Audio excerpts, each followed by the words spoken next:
Wait, thrilling. A bodyguard just ordered. I think Charles Taylor is coming in today.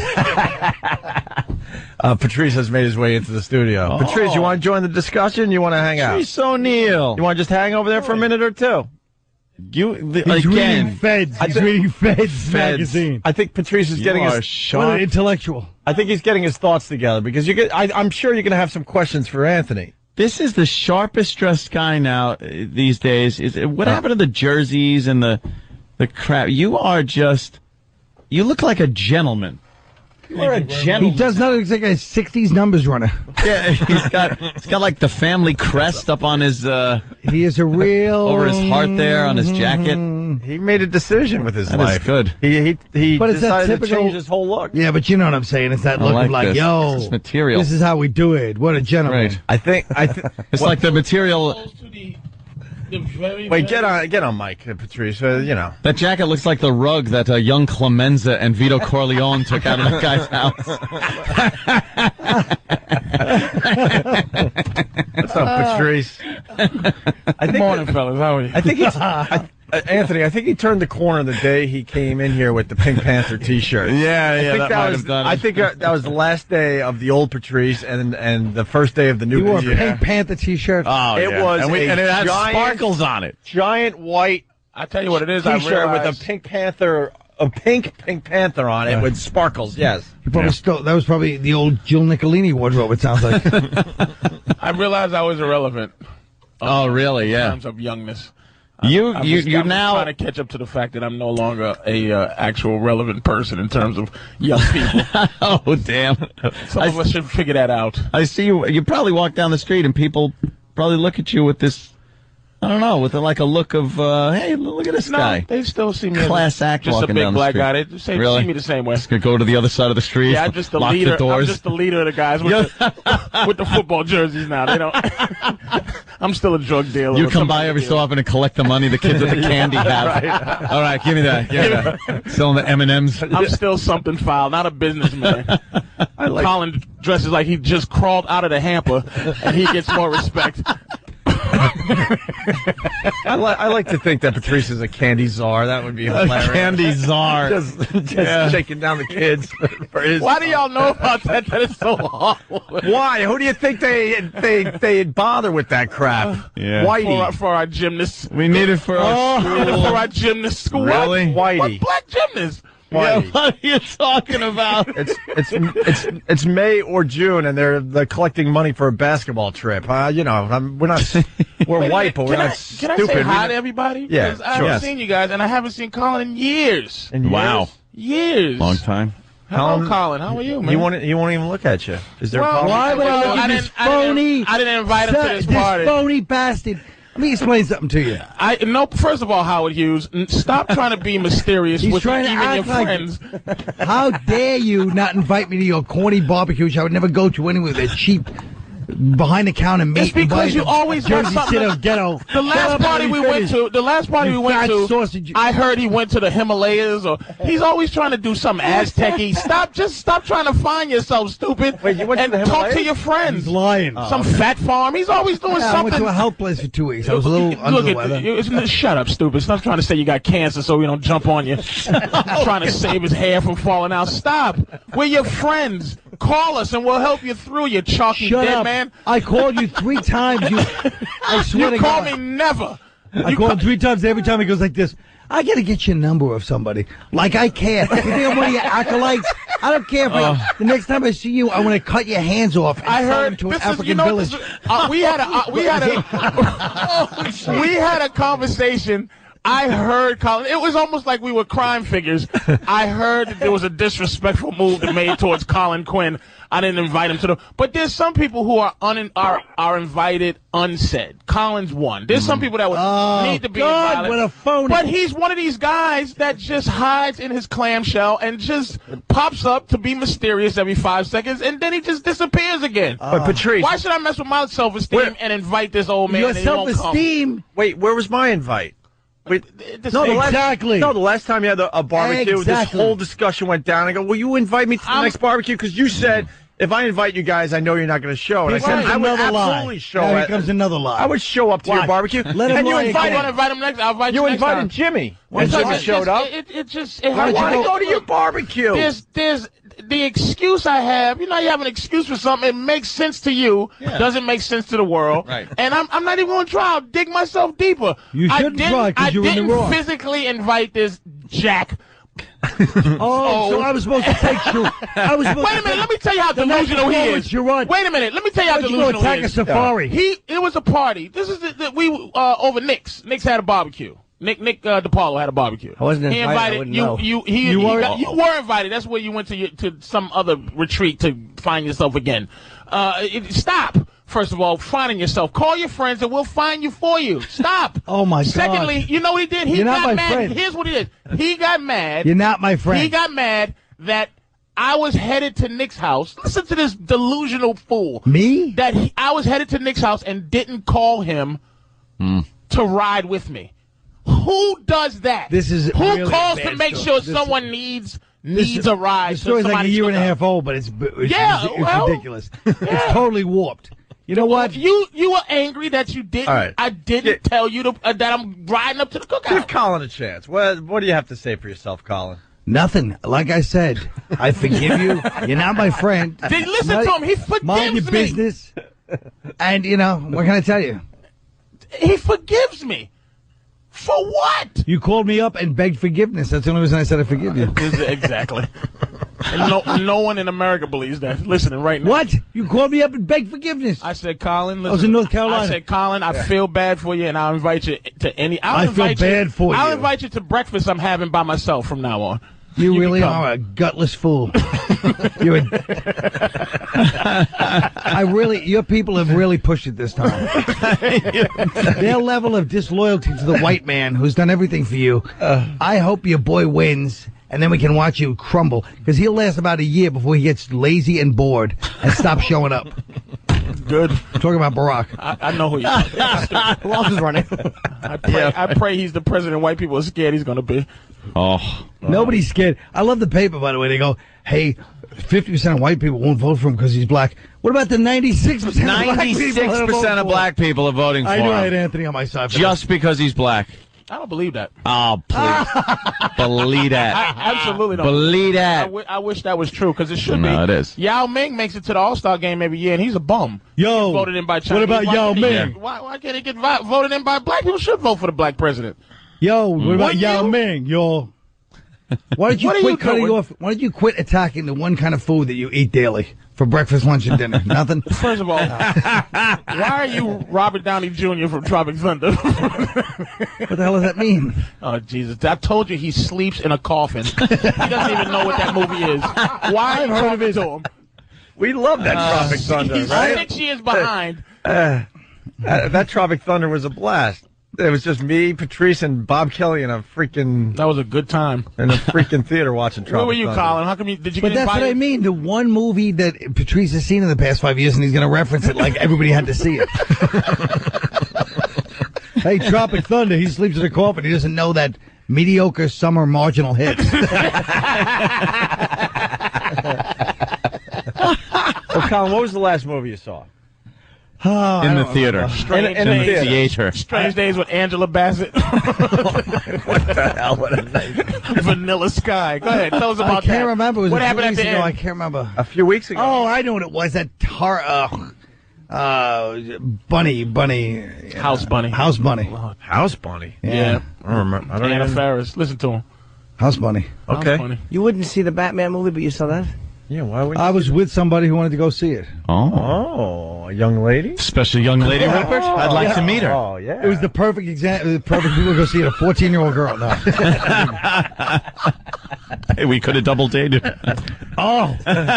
Cut a hole in the bottom of the popcorn box. Yeah. All right, we got Patrice O'Neill. This is what we got to do. We got to take a break, and I'm sure you might have a few questions for Anthony because you were there in the beginning. This is very interesting. Isn't it? All right, save your thoughts, though. Get them together. Right after the break, we'll get into this, okay? Mm-hmm. Patrice O'Neill, Colin Quinn, governors next weekend. Yeah. Let's get some people out to Long Island to see Colin. And his buddy that was beaten up My back cousin in the day. was beat up by Anthony's brother. Yeah. Wow. Yeah. That's pretty cool. Small I world. mean, more than once, he used to beat him up. That's pretty cool. Your brother was a damn thug. A bully. Yeah. Let's get Yeah. the Kumias there then next week. Yeah. Get the Kumias in the front row. Yeah. How funny would He could that just go up and punch him in the face. be? Opie We'll and see what Anthony. happens this time. All right. Opie and Anthony are now back. Oh, boy. Fired. All right. You're checking out the Opie and Anthony show. Colin Quinn in studio. Just called us up, said, hey, I want to come in. I think I'm the only one that doesn't do a Colin Quinn impression.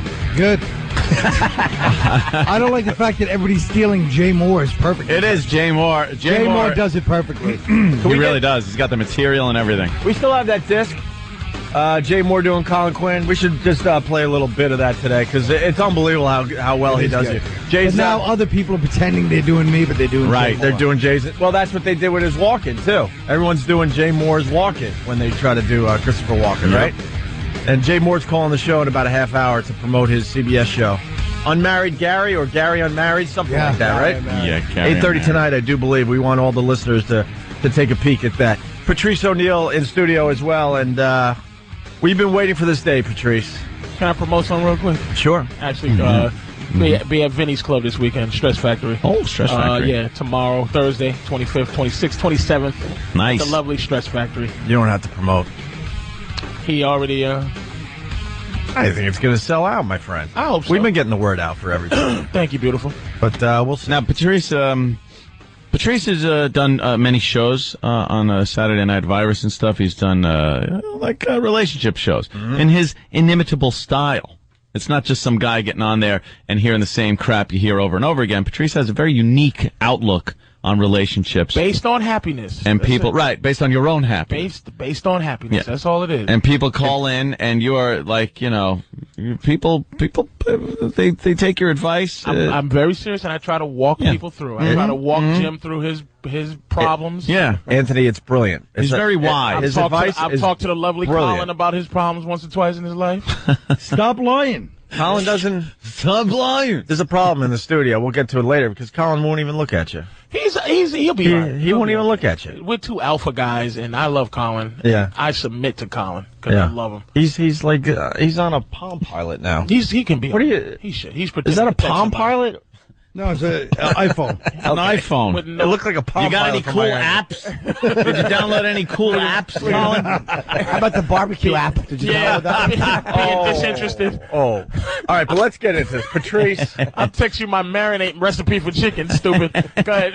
Patrice, you were there in the beginning when the whole Anthony and Jill thing went Absolutely down. condone it. Well, no. Let's go back a little further because Patrice is there when my initial relationship broke up that I was in for 8 years. Yeah. And Patrice then started. Oh, Colin's playing some music. Sorry.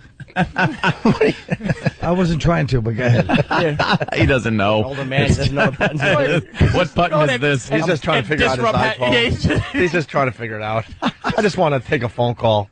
Just let early 90s Bruce Willis head sit there and figure it out. The sad thing is, I actually consider that a compliment. I was like, hey, that's not bad. People found him handsome. Yeah. Patrice is there right from the start, and then kind of giving advice The start of on where it the should go. The destruction of the other relationship. Right. Which 'Cause I condone completely. that was just done. Yes. That was done, and then all of a sudden, all right, now I got some free time on my hands. I'm looking. I want to scope out the scene and find some female companionship. And Patrice steps in and You actually was saying there's a certain type of girl, that I should be looking for. Absolutely, and you've done that. Instead of what I was kind of looking at. Which was the king of a disgusting kingdom, which was Pal Talk. These lowlives, nobody, greasy nothings that have nothing to do but they're bottom feeders. I mean, no offense. No offense. I'm sure none taken. No offense, but I'm saying in terms of not everybody on Pal Talk. I'm saying in terms of your access. You were a bigger man than you thought you were. And the young lady gave you a bit of compliment. Let me tell you, Jill. Yes. He Ultimately, doesn't call her a young lady, though. I go, In his world, Jesus. she's not a young lady. I never said anything about that. Well, no. In his world, she's grandmama. Hey, man, I'm told you. Me and my girl had a big argument because she listens to the show every day. Anytime she is like the TMZ of this show. Because she, like a lot of women that are with African American men, gets up early for work while he lies in bed. Wow. What's wrong with that? I like it. There's nothing wrong with that, Colin. I could I'm just see her getting up, getting dressed every day. The ironing board out in the bedroom. He's lying there sleeping. Well, he's the candy czar. Well, the candy czar doesn't have to get up early. And I'm a comic. He collects at night. Shut up, stupid. All right, good. Take your lumps and move on. Silly. Yeah. Does she like I'm not the just show? here to play possum. Does she like the show? Yeah. You shocked that I like to add 2 cents, stupid? Maybe you forgot about me. You just relax. Forgot about Dre. Why don't you go check your prostate or something, Colin? There's something going on. Oh, Jesus. Don't give me jokes from Don Rickles. Check your prostate. Do you feel how mad he is? He's really hurt. Yeah. I'm inviting him to the next one. I swear to God. I'm kind of hurt, too, because I told you last time. I'm like, just invite me. You're not really hurt, but I'm going to invite you. No, I really am. I want to. But you got an open invitation. You don't have open invitation, Colin. I'm going to invite you. The problem with an open invite, you got to find out that this event's going down from somebody. I didn't know you were. First of all, I'm not hurt. I'm angry. Shut up, stupid. You're hurt. What is anger? Well, stop trying to be magical with your words. Anger is hurt, stupid. No, it's not. Fake psychologist from 1972. I don't love you. I don't love you.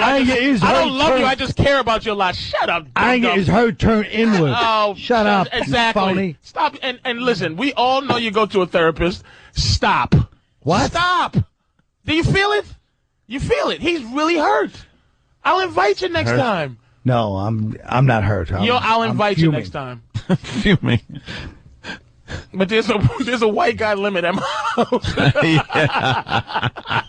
I just realized I got to send out more invites to my wedding. Exactly. No, but that's not like that. He's not like about Opie. No, Opie said to me last time, he goes, I'd invite you if you'd come. You didn't even say, you're a phony. Just go over there do you see what you just said? Go over your Pimp Chronicles. Opie, go over your Pimp Chronicles. Do you see what you just said, Fat Williams. Go over your Pimp Chronicles. Did you just say Fat Williams? Yeah. Ugh. So... And did you just say, you need to get up and beg to come here a lot did more you say, mornings so you can catch up to life. You know what? Colin's been hot on our show, man, lately. Yeah, why don't you wake up once in a while and say, ask your girlfriend, I've been on a lot lately. Yeah. She listens every about day. You, though. Colin's back, man. We don't want to really talk about your appearances. We don't want to lose Colin again. Just chill, man. Me chill? Yeah, she's over there. He's becoming a regular. She's over there again. taking his stockings off the shower curtain while he's snoozing away. It's like once you get a faithful cracker to come in, old faithful Negroes move to the side. Leave Colin alone. He's called me Fat Williams? And you're accepting that? Well, go on with the story. Tell him about there is no story. Just, let's shut leave up Colin and finish alone. looking at your phone. Now go back to Anthony, because this is big. So yeah, waiting for this day that was here. done with. You said, go out with Jill, and then you said your girlfriend and you got in a little bit of a talking about what she said she heard about the situation, and the youngness. But first thing I said to her was, your problem is you give out titles way too quickly. It took my girl 4 years to get a key to the house. You give a key right away. Like you're as you say, I got like a gumball machine in the titles, man. foyer that you turn it and the key comes out. And you've never done what's the Coming to America? You've never soiled your royal oats. You've never womanized ever in your life. I keep telling y'all that is a part of our existence. You have to objectify women. You can't keep thinking you love them until you do. You didn't love Jill right away. She was an object. There you go. But here's the good thing about what I heard happen. Oh, okay. Go ahead. No, I want to hear the good thing. The good thing is this. No one treats her like that, especially in her mind, nothing like you. And I'm not saying that you're nothing. In her mind, she looks at you like a dirty bum. Right. And she's never been treated. She gets these dumb like Chris, what's the guy from MSNBC? the Chris Kattan, Chris Carter. No, the Chris MSNBC. Matthews. Chris Hansen. Hansen. Guys like that. That's who she goes to parties with. And Yeah. oh, can I take you out for a cocktail? And this bum, Yeah. surrounded by bums. Got her. She Thank opened you. up. She thought she could control you. Not, Thank you. Wait a minute, but this is not how I see it. Right. This bum, it's just like my girl. She's in love with a fat mess, and she hates the fact that she's in love with me. Women hate that ultimately. So she's never been treated like this. So right now she's going insane. She's trying to give wrong traffic advice right now. She's probably like, there's a tie up on. I don't know. Because all the guys that come on to her, dude, you were not supposed to have her. Right. And you smashed it good. You treated it bad. And what ultimately is saving you is your self-esteem is so low that it protects you from somebody like Jill. You expected this not to go well anyway. You thought it was a farce from the beginning. From the beginning. Well, I'll give you that. Yeah. Yeah. There's no way he was going to fall sure. for her like that. He wasn't into it like that because he's like, what does this girl really want from me? What is this? And people probably saying, well, she's just using you for the publicity. All that stuff goes in your head. So you ultimately was just taking the ride for what it was worth. Yeah, that seems to be like, especially how things at the beginning, because I thought, all right, this is a goof, you know. Until you smashed it started. Until she stopped blinking slow and started doing things. And let me tell you, this chick you caught her with, right? That's the perfect thing for your relationship now. Jill is going to come begging you back, and then you'll be in control. How does that happen? Because you dumped her. In her mind, she dumped you, but she knows the deal. In her mind, it's always not. It's not about you. It's about the competition with that other chick. Right. And ultimately, dude, she's gonna come back to you because a loser dumped her. She's in trouble. She's in mental trouble. I'm telling you, and you can take advantage of that. But I'm trying to think like, Have her bang your friends. Because she kind of took a few things out of the house. You heard about that? Yeah, like she took your car and Took my car. Even though her car was a laptop. Yeah. My Easy Pass. And I don't even know. There might even be a few things I have no clue about. But Keith's making the exchange. Now, see, a lot of people saying I should do this by myself. I should go over there and give her, because she's given me an ultimatum. She said, pick up my dry cleaning. There's about $500 worth of dry cleaning. Okay. It has to be picked up. And at the party that I had at my house, which I had an open invite to, but didn't show up. I didn't get invited to that one either. I meant Colin's back. Colin, you have an open invite. Is that what it's called? Yeah. And so at the party, her camera got lost. So she wants me to buy her a new camera, and then I'll get my stuff back. I'll get my laptop back and my Easy Pass back. here's what you do. Whatever else is there. Buy all that stuff she wants and tell her to keep your stuff. Tell her to keep your stuff. Laptop, though? Who Yeah, cares? laptops kind of. Whatever. I do own a few of them, but Who I mean, cares? Let her. so what'll that do? What that'll do is drive her more crazy. It'll drive her more crazy because she's that. Do you understand how childish she went to? This is a beautiful thing, man. Yeah. This puts you in control of this situation. The burning of the clothes. Oh, this You heard puts you, about matter that? of fact, Yeah. when she comes back, you make her come back on your terms. You take her key back. Because I don't understand what kind of foolishness that was. Like I told my girl, this is the argument we got into. I said, look, talking about, because she wanted immediately for me to go, and I always take the guy's side under all circumstances. Yeah. I said, look, the reason you have a key to my house is to keep me from having other women in my house. I give you an open invitation. She wants me to go because I love you and I trust you and I want you to trust me. It's because the fear of my girl walking in will keep me from having a young broad sitting on top of my counter. When are you writing the book? Oh, damn. In the midst That now. is like so brilliant. But she wants that to be like I love her so much, but Right. it's just to protect me from my own madness. Right. And I said, Anthony has never been a womanizer. He owns a mansion. He's not. No one owns a mansion. Men don't own things for themselves. We own things to impress other people. You just built the pool. You just did some things. It makes you sexier. Your house. It makes you. It does. I look. My girl came in with a kid, right? My house is decorated for strange women to walk in and go, ooh. It's a house that's made for strange women. My girl found her way in, and I had to open my house up like without prejudice to keep me from being caught. Yeah.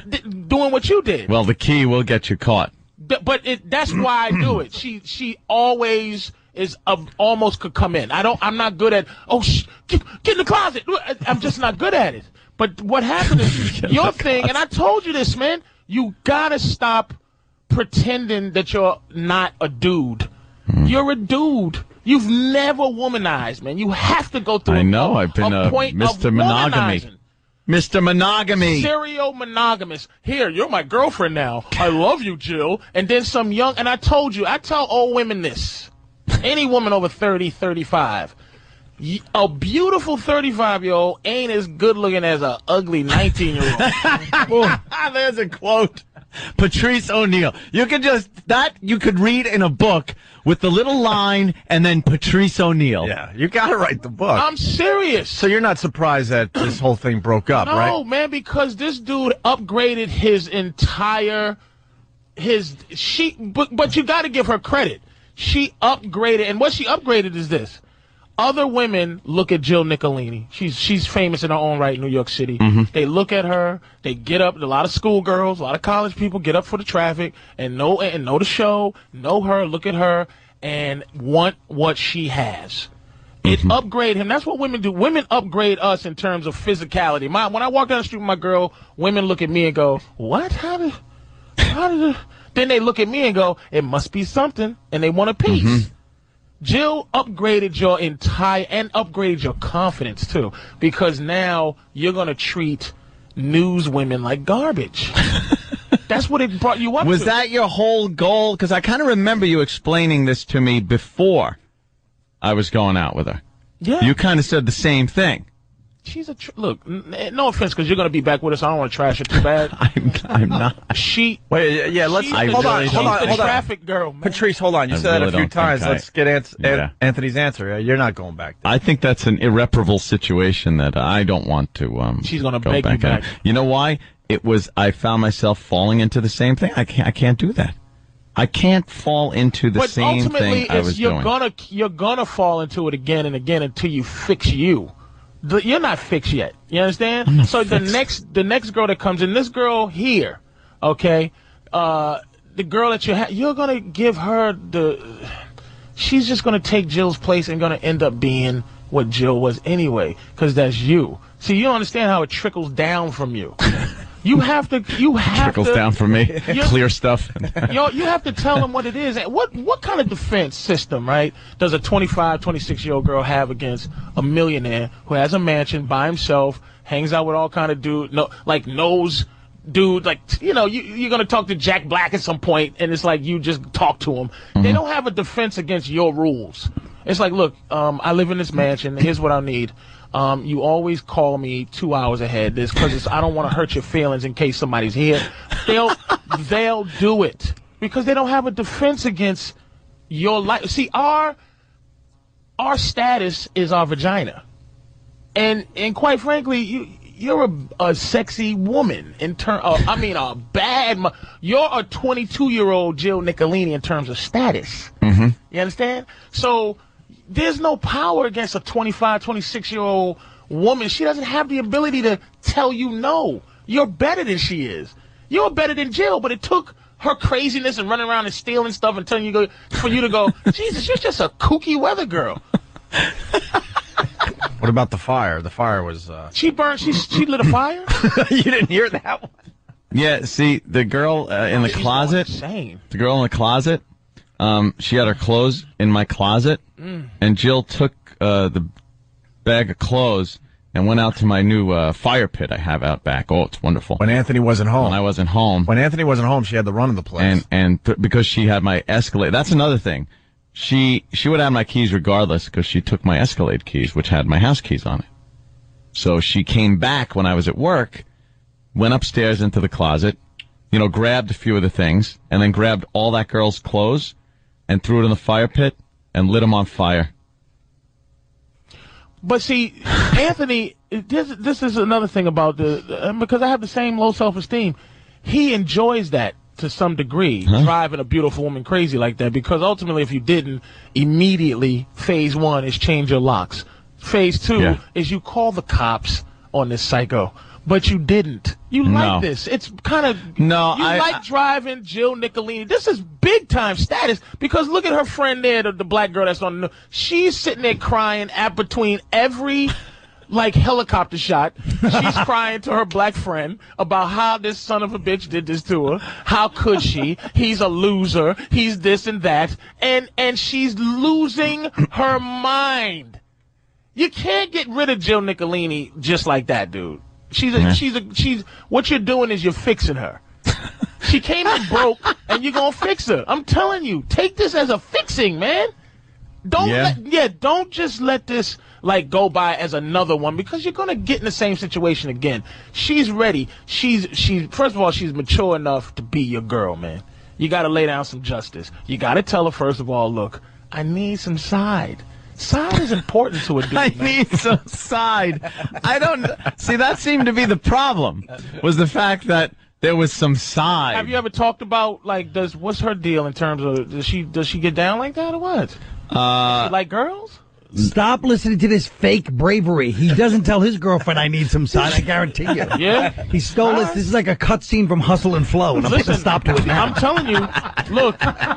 Shut up and let the laugh. Let the laughter walk. Luckily, my girl, I'm not saying.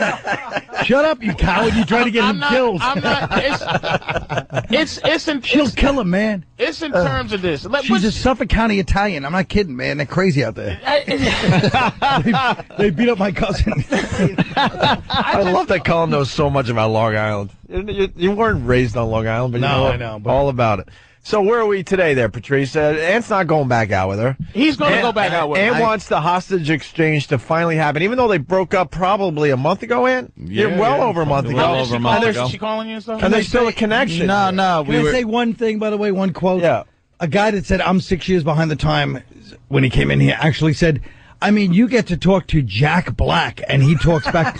Wow, Jack Black. I was trying to think of a. I know I really you trying to think of a name, and I couldn't. You thought of Tropical Thunder again. I don't know what I was doing. And you're I right know what too, you were Colin. I was trying to think of a damn name. Jack Black. Jesus Christ. Do you miss her? No, it's not one of those situations where I was just getting too deep into every day seemed to be getting planned out for me. Like I was like, okay, well, it's Wednesday. I'm just going to go home. I'm going to just hang around, maybe drink a beer or something. Oh, we got this to do. We got to go out and we got to, and it was fine and dandy, but it was always an appearance. It's not Jill. Fine and dandy. It's not Jill.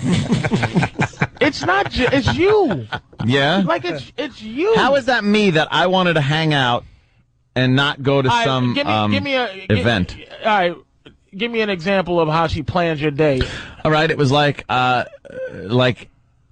roll around, okay. and I'd be like, I just, if I just want to hang out, maybe go out, quiet dinner, you be her, or something else. You be her, I'll be you. Quiet dinner. I'll be how you supposed to be. Go ahead. All right. Go ahead. And then Thursday roll around. It's like, all right, why don't you? I'm gonna shower. Why don't you get ready because we got the thing to go to. And then I would say, let me tell you what I would say first. I go, what thing? Yeah, what thing is this? I told you on Monday. Oh my God! I told you on Monday that Thursday we had the thing that we're going to. It's an event for little kids that have friggin' 3 eyes. Right. Okay. So, oh, Uncle Paul. Yeah. So, why don't you get ready? Yeah, I'm not. Didn't I tell you Monday I wasn't going? But she already knew Monday you had told me. Stay in character. You're supposed to be. She already knew. Louis Beans. She already knew that you weren't going on Monday. Yeah. So ultimately, she tried the passive aggressive approach, which is he's gonna go. That's what he thought in his mind. But you set that up for her to think look, the attack that they do. This is why people, women call me an ass. It's because Colin just starts laughing. My girl will say to me, "Do you always have to be this? You always have to be." It's because our attack is like a general or a strategic thing. Their attack is like a snake. It's just what they do. They just try to take over your spirit. Like, I'm diabetic, and my girl uses diabetes as a way to love me. It's hard for me to go, mind your business. I'll take my medicine when I feel like it. If I feel like dying, I will. It's hard. They find a way to make you accept their love. So it's even like little things at a restaurant. If you go, look, give me a steak and some rice, and they bring a steak and potato, and she tries to defend you, it's almost like she ultimately is taking your respect because she thinks you can't even handle your starch situation. You understand? Yeah. So there were little things that open her up to know that she can control you like that. So that's what I'm saying. It's you. You're always going to find that problem with you if you don't change it now. And what you need to do is start doing what your body's telling you to do now, is get all kind of funky side. I mean, sports sex, and it's going to happen. Yeah. It's got to happen. Yeah. Orgies and everything else. Orgies. Big time. That's the realization Ann had. He doesn't want to be tied down. He was tied down for 2 decades. Three women in 2 decades, more or less. And he realized, I'm going to just summarize. He realized he was falling into the same old thing. And it has nothing to do with Jill. He knows he needs to be. But I'm non-confrontational, so instead of going up to Jill and go, saying whoa, and doing, what might have been the thing to do would be like, hey, I'm kind of feeling a little with this whole situation, blah blah blah. I just decided to, start having extracurricular activities. Yeah, going back to where he needs to be. Yeah, a little extracurricular activity, and then the old knock on the door that morning. What are you doing? Why is the bedroom door locked? You think he's going to be back with her personally? No. Really? No. I don't think she would because it's been too public what happened. Dude. She couldn't. It's been too that. public. And here's this. Here's another record I have. I've never gone back to somebody that I've gone out with or dated or when he's done, he's with. done. How can you? They can never almost hit 18 again.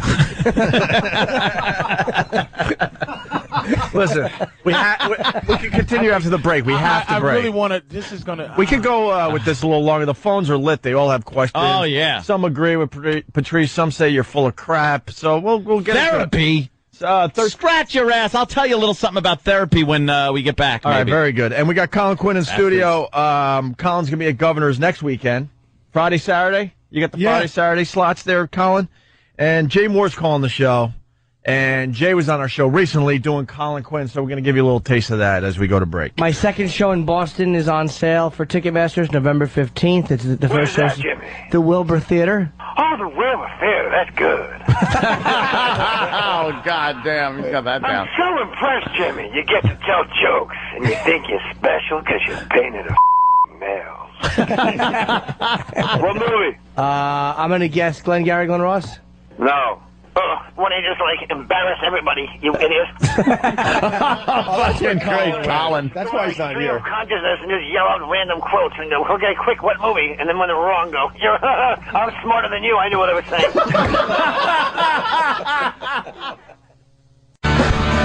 We got so much going on today. Opie and Anthony. Of course, Jim Norton.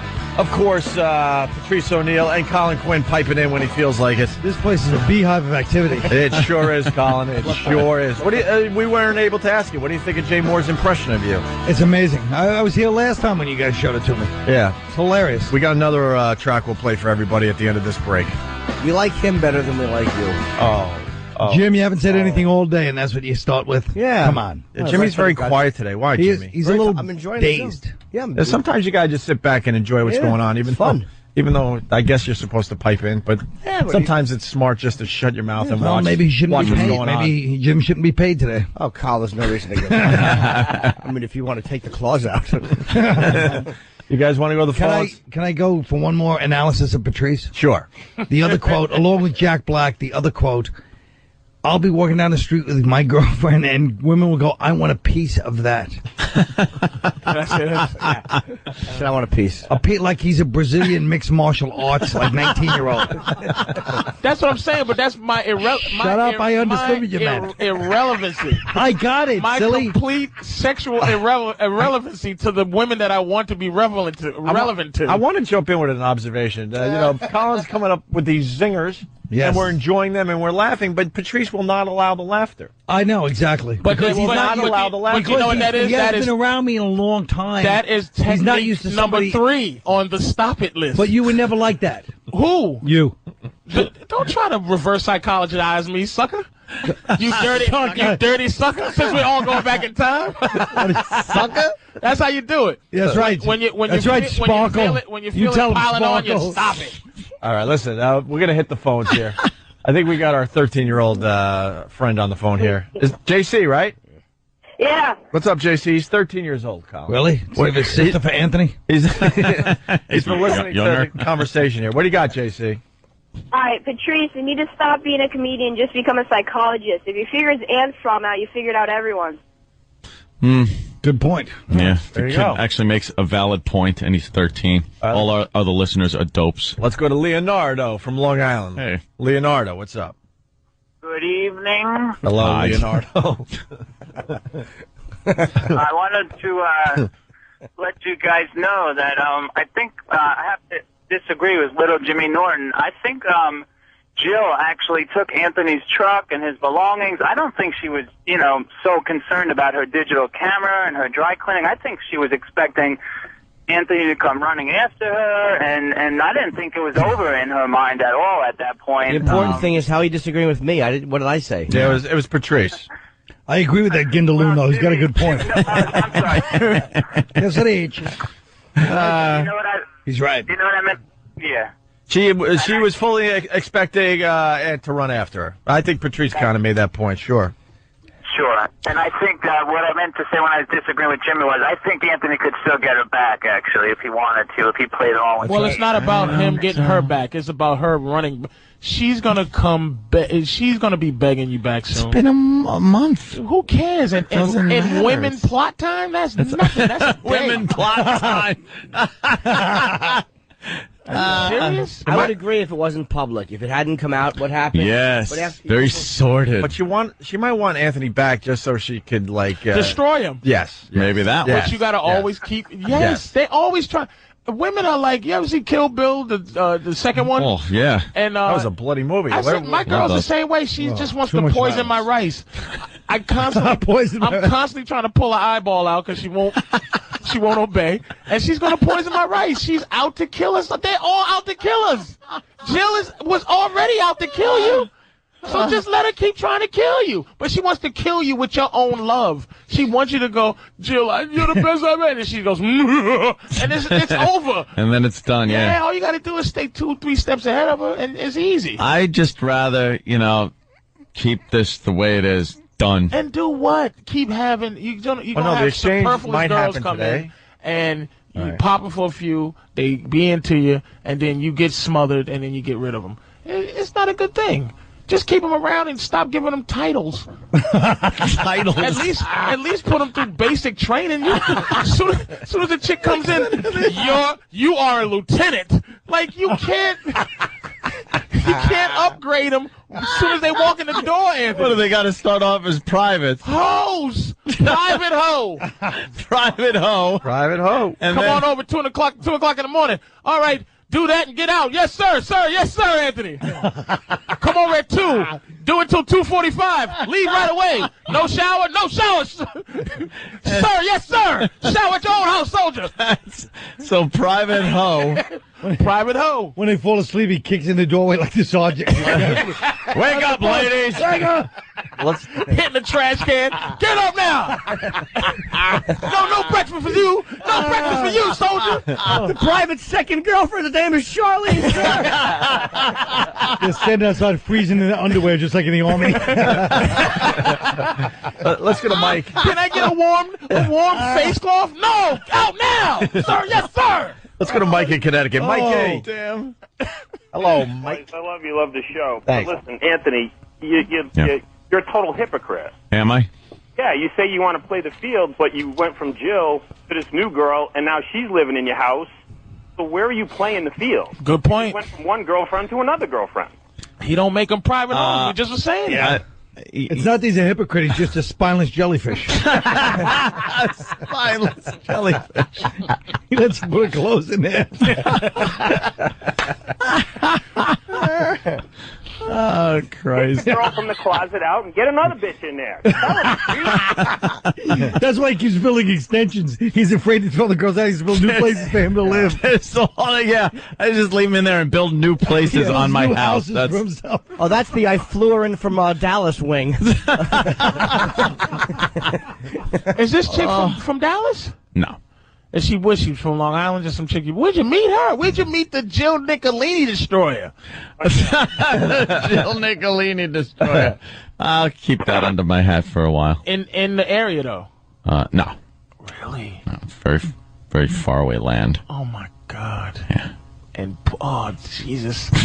And the sad thing, here's the thing that's so sad. Yeah. I want to make sure that you're never going to see her again, Jill, before I start really trashing her. Yeah. Because, the sad thing is the pretending to like someone's girlfriend. Oh, well, yeah, But you've that's talked why about that, yeah. I cursed Norton out, because Norton is another one that'll give women titles, and I'm like, look. Yeah, it's usually prostitute or escort or sir. No, you'll introduce Norton. You will introduce a girl as like this is my girlfriend, and that's uncomfortable to your friends. Well, my friends have to get, look, whatever I'm at. My thing is this: I don't care what my friends can introduce a chick as anything they want, and it doesn't bother me. It's irrelevant to me. So wherever I'm at with a girl, no one should care. No, it's not. No, it's like if I go, hey, Norton, this is my girlfriend, such and such. There's a certain, because you're my friend, there's a certain respect, and there's a certain status she has automatically because she's your girlfriend. And if she's private hoe, she doesn't deserve girlfriend.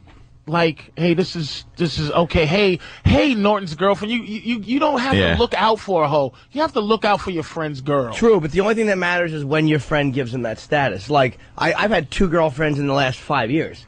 I mean, I haven't had a lot of girlfriends in the last 5 years. I've had 2 girlfriends in I think 5 years, or maybe even longer. Probably since 2001. So maybe 7 years. I've had 2 girlfriends, both kind of recent. Cut to the chase. Jesus, nobody wants to hear your chronological That's the whole order. thing. That's the whole thing. It's taking a long time to get there. That was it. Hey, we got Maybe, I'm sorry, it was 7 years. Actually, you know what? 6.5. Shut up. Well, no, I was contradicting the point, though. It's like, if it's like you give them a title when you feel like giving them a title, and then everybody has to kind of whatever, and then when you're done with them, there's no more title. It's like the mafia when they go, this is a friend of ours, this is a friend of mine. Right. Yeah, you don't say how long did you know him and where'd you meet? You go, that's my lady friend, or that's. If I said that's my lady friend, who, my Clark Gable? That's man, something. She's a little gal I met. Something just so. I've heard lady friend. I've heard it too. I've heard Jimmy say from lady Teddy friend. Pendergrass. That's my lady friend.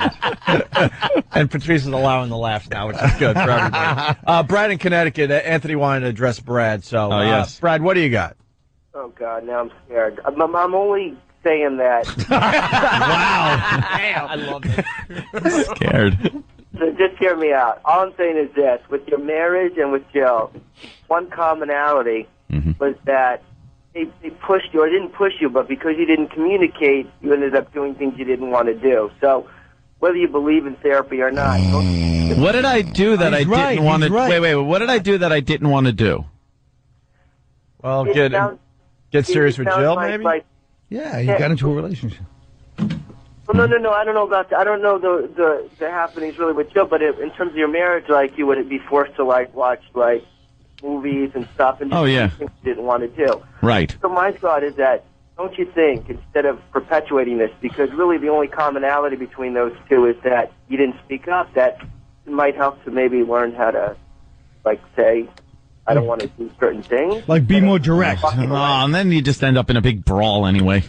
Anthony, hold on, Patrice. But this guy wants Ant to consider therapy, and Ant was yelling about that just before the break. So, what's your thoughts on therapy? I think if you're somebody who wants to go to therapy, that's fine. I went to a couple of therapy sessions for couples therapy, which I got dragged into. With this, the last... No, not the last one. No. This was with the girlfriend that I was, with for 8 years. Therapy's for girls. Yeah. They went, she was going to therapy. Therapy is just to make you, is to take how you feel as a man and try to qualify it to make you understand that being a guy is wrong. It's a bad thing. It's your gut feeling. Dude, it was the worst. First of all, she's going to therapy. She was going to therapy. And then the therapist goes, why doesn't Anthony come in? Because I see a lot of things you're bringing up involve him. So why don't you bring him in? So I'm like, you know something? I'll be a good guy. I'll go in for one of these, see what this woman's all about, and do that. And then I find myself there like every week writing out a check to this shrink just for nothing, for psychobabble. The relationship ended anyway, and it did nothing good. All it did was conjure up like nasty crap between the two of us. Like she felt and I felt that anything goes in this office. Some stuff you should just keep to yourself. You should keep quiet. And in therapy, all this stuff comes out where you hear things like, well, you know something? I'm not really sure I ever did love you. This is Jill to you. No. This is not to Jill. This is Melinda stuff.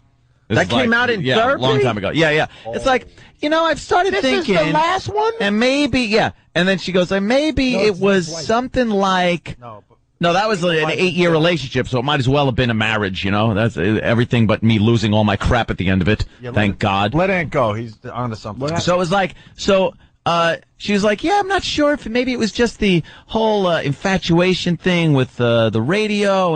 So I'm just sitting there, my eyes open, my jaw on the couch, just going, oh, really? Well, this is nice to know. When were you going to tell me? When were you going to tell me this? This is 8 years into it. As I'm dishing out like boatloads of cash to that shyster C-word mother of hers. Ugh, did I hate that bitch. Ugh! The mother. Okay. I put teeth in her mouth. I want to remove them with my fist. Oh my God! She'd show up at goddamn family functions with one friggin' brown tooth sticking out of her head. I don't want to bring her over my mother's house and my parents' house with this goddamn friggin' mouth that looked like it should be licking a salt lick. and so.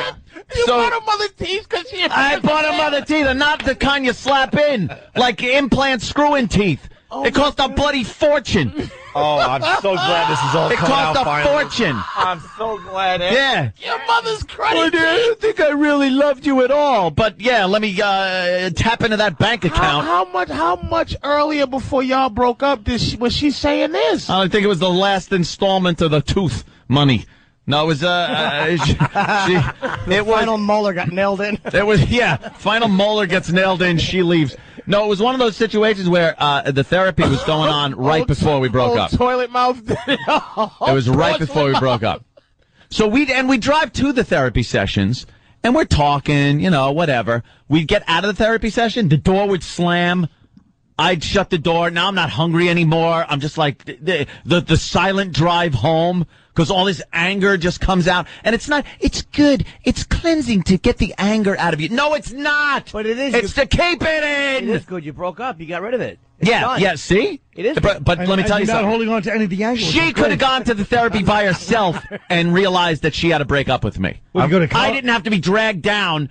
And that, yes, and I bought her sister a trailer. I'm just putting signs up for Anthony now. I want to see how much he wants. So how far you want to go with this thing? I walked into a place, a trailer in upstate New York, where she had her sister had a baby, and the crib was being leaked into through a leak in the roof.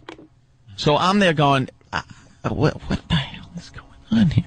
Yeah, they really can use something a little better than this. Why don't we get him something, a trailer or something? Jesus. All right, I'll check something out. was just a constant barrage. You're like Chevy Chase in Christmas Vacation. But you didn't mind it when you was doing it because you're that type of dude. No, I didn't. But he's the king of white trash. He buys teeth and trailers. Yes. That's why we got such a big audience. They can relate to us. Yes, that's what I'm saying about the pal talk. He's the king. Yes. I love it. That is perfect. You're absolutely right. I am the king of white trash. Dude, that love thing, though. When you go to college, get stupid. And that love thing, though. Wow. Oh, yeah. She whipped that out. And then other days it was like, it was different. And then I'd get in there and I'd start bringing up some stuff. Like, she was really pissed at me for my excessive texting. To her or other people? Not to her. No. To just in general. To other people. I would don't text blame her. other people. I got mad at Norton once at the cellar because he asked me a question. You're not having sex with Norton. That's what you think. Oh, you would have thought so. You too. He was mad at me for 2 weeks. I was mad. But at that point, there was obviously a suspicion that you might be moving on, right? No, that's just I'm it. asking. I don't know. That's just it. I wasn't. First of all, I absolutely wasn't. Okay. And I'm texting. And meanwhile, it was fine for her to text 20,000 guys a day. But, I'm texting one or two girls. Holy jeez, that was a big-ass problem right there. That was a huge problem. And, by the way, after we break up, she hooks up with one of the friggin' guys that that she was texting all the time and that I always knew there was a problem with. And me, I never touched the girls I was texting. At the time. I didn't know, not at the time or after the time. So I don't want to hear it. What a bunch of crap. The guy she was texting was a guy you knew? Yeah. And you think it was before or no? There was something going on. I'll never deny that. I don't know if there was actual contact going on, but I knew there was something. I never trusted the guy. He was always like, there too much. Yeah. Like not literally there too much, but just you could tell. Guy friend. We talk about guy friend. That doesn't exist. Guy friend sits there in waiting like a vulture. Guy friend. Why does he do that to you? Let me tell you. You know what I would do if I was lucky enough to have you as my girl? I have no woman friend. Shut it. You have to be completely non-effable. Hate it. You have to be missing half your face for me to be your buddy and your girl. Out of here. Guy friends are the worst. Just guy friend. And then in that little twist, because when I had to go to Colorado for Christmas, I was ordered not to text. No texting. Just to bring everyone to the table, that was when you decided to stay in a hotel while she was hanging out with her sister, your husband, and I have no problem Her with quotation sister. I have no problem with that sister and that husband. Yeah. Believe me, they live here in New York now. They have a good roof on their trailer. Buddy and Jen, no good roof on the trailer. Buddy and Jen and the kids. I love them. They're great. They do rule. I saw them They're recently great. on the sidewalk. They are completely different than the rest of that family. So I got no problem with them. And they have their original teeth, and they're all good. Yeah, and Buddy's a New Yorker. He's a real New York guy. He sounds like a New Yorker with the name Buddy. Doesn't sound like a hillbilly at all. His name is Buddy. Basil Giuliano. Oh, so watch your mouth, paisan, hey paisan. It shows you how ungrateful women can be, though. It's like you took good care of her. You didn't. Anthony didn't cheat. Like you really didn't cheat.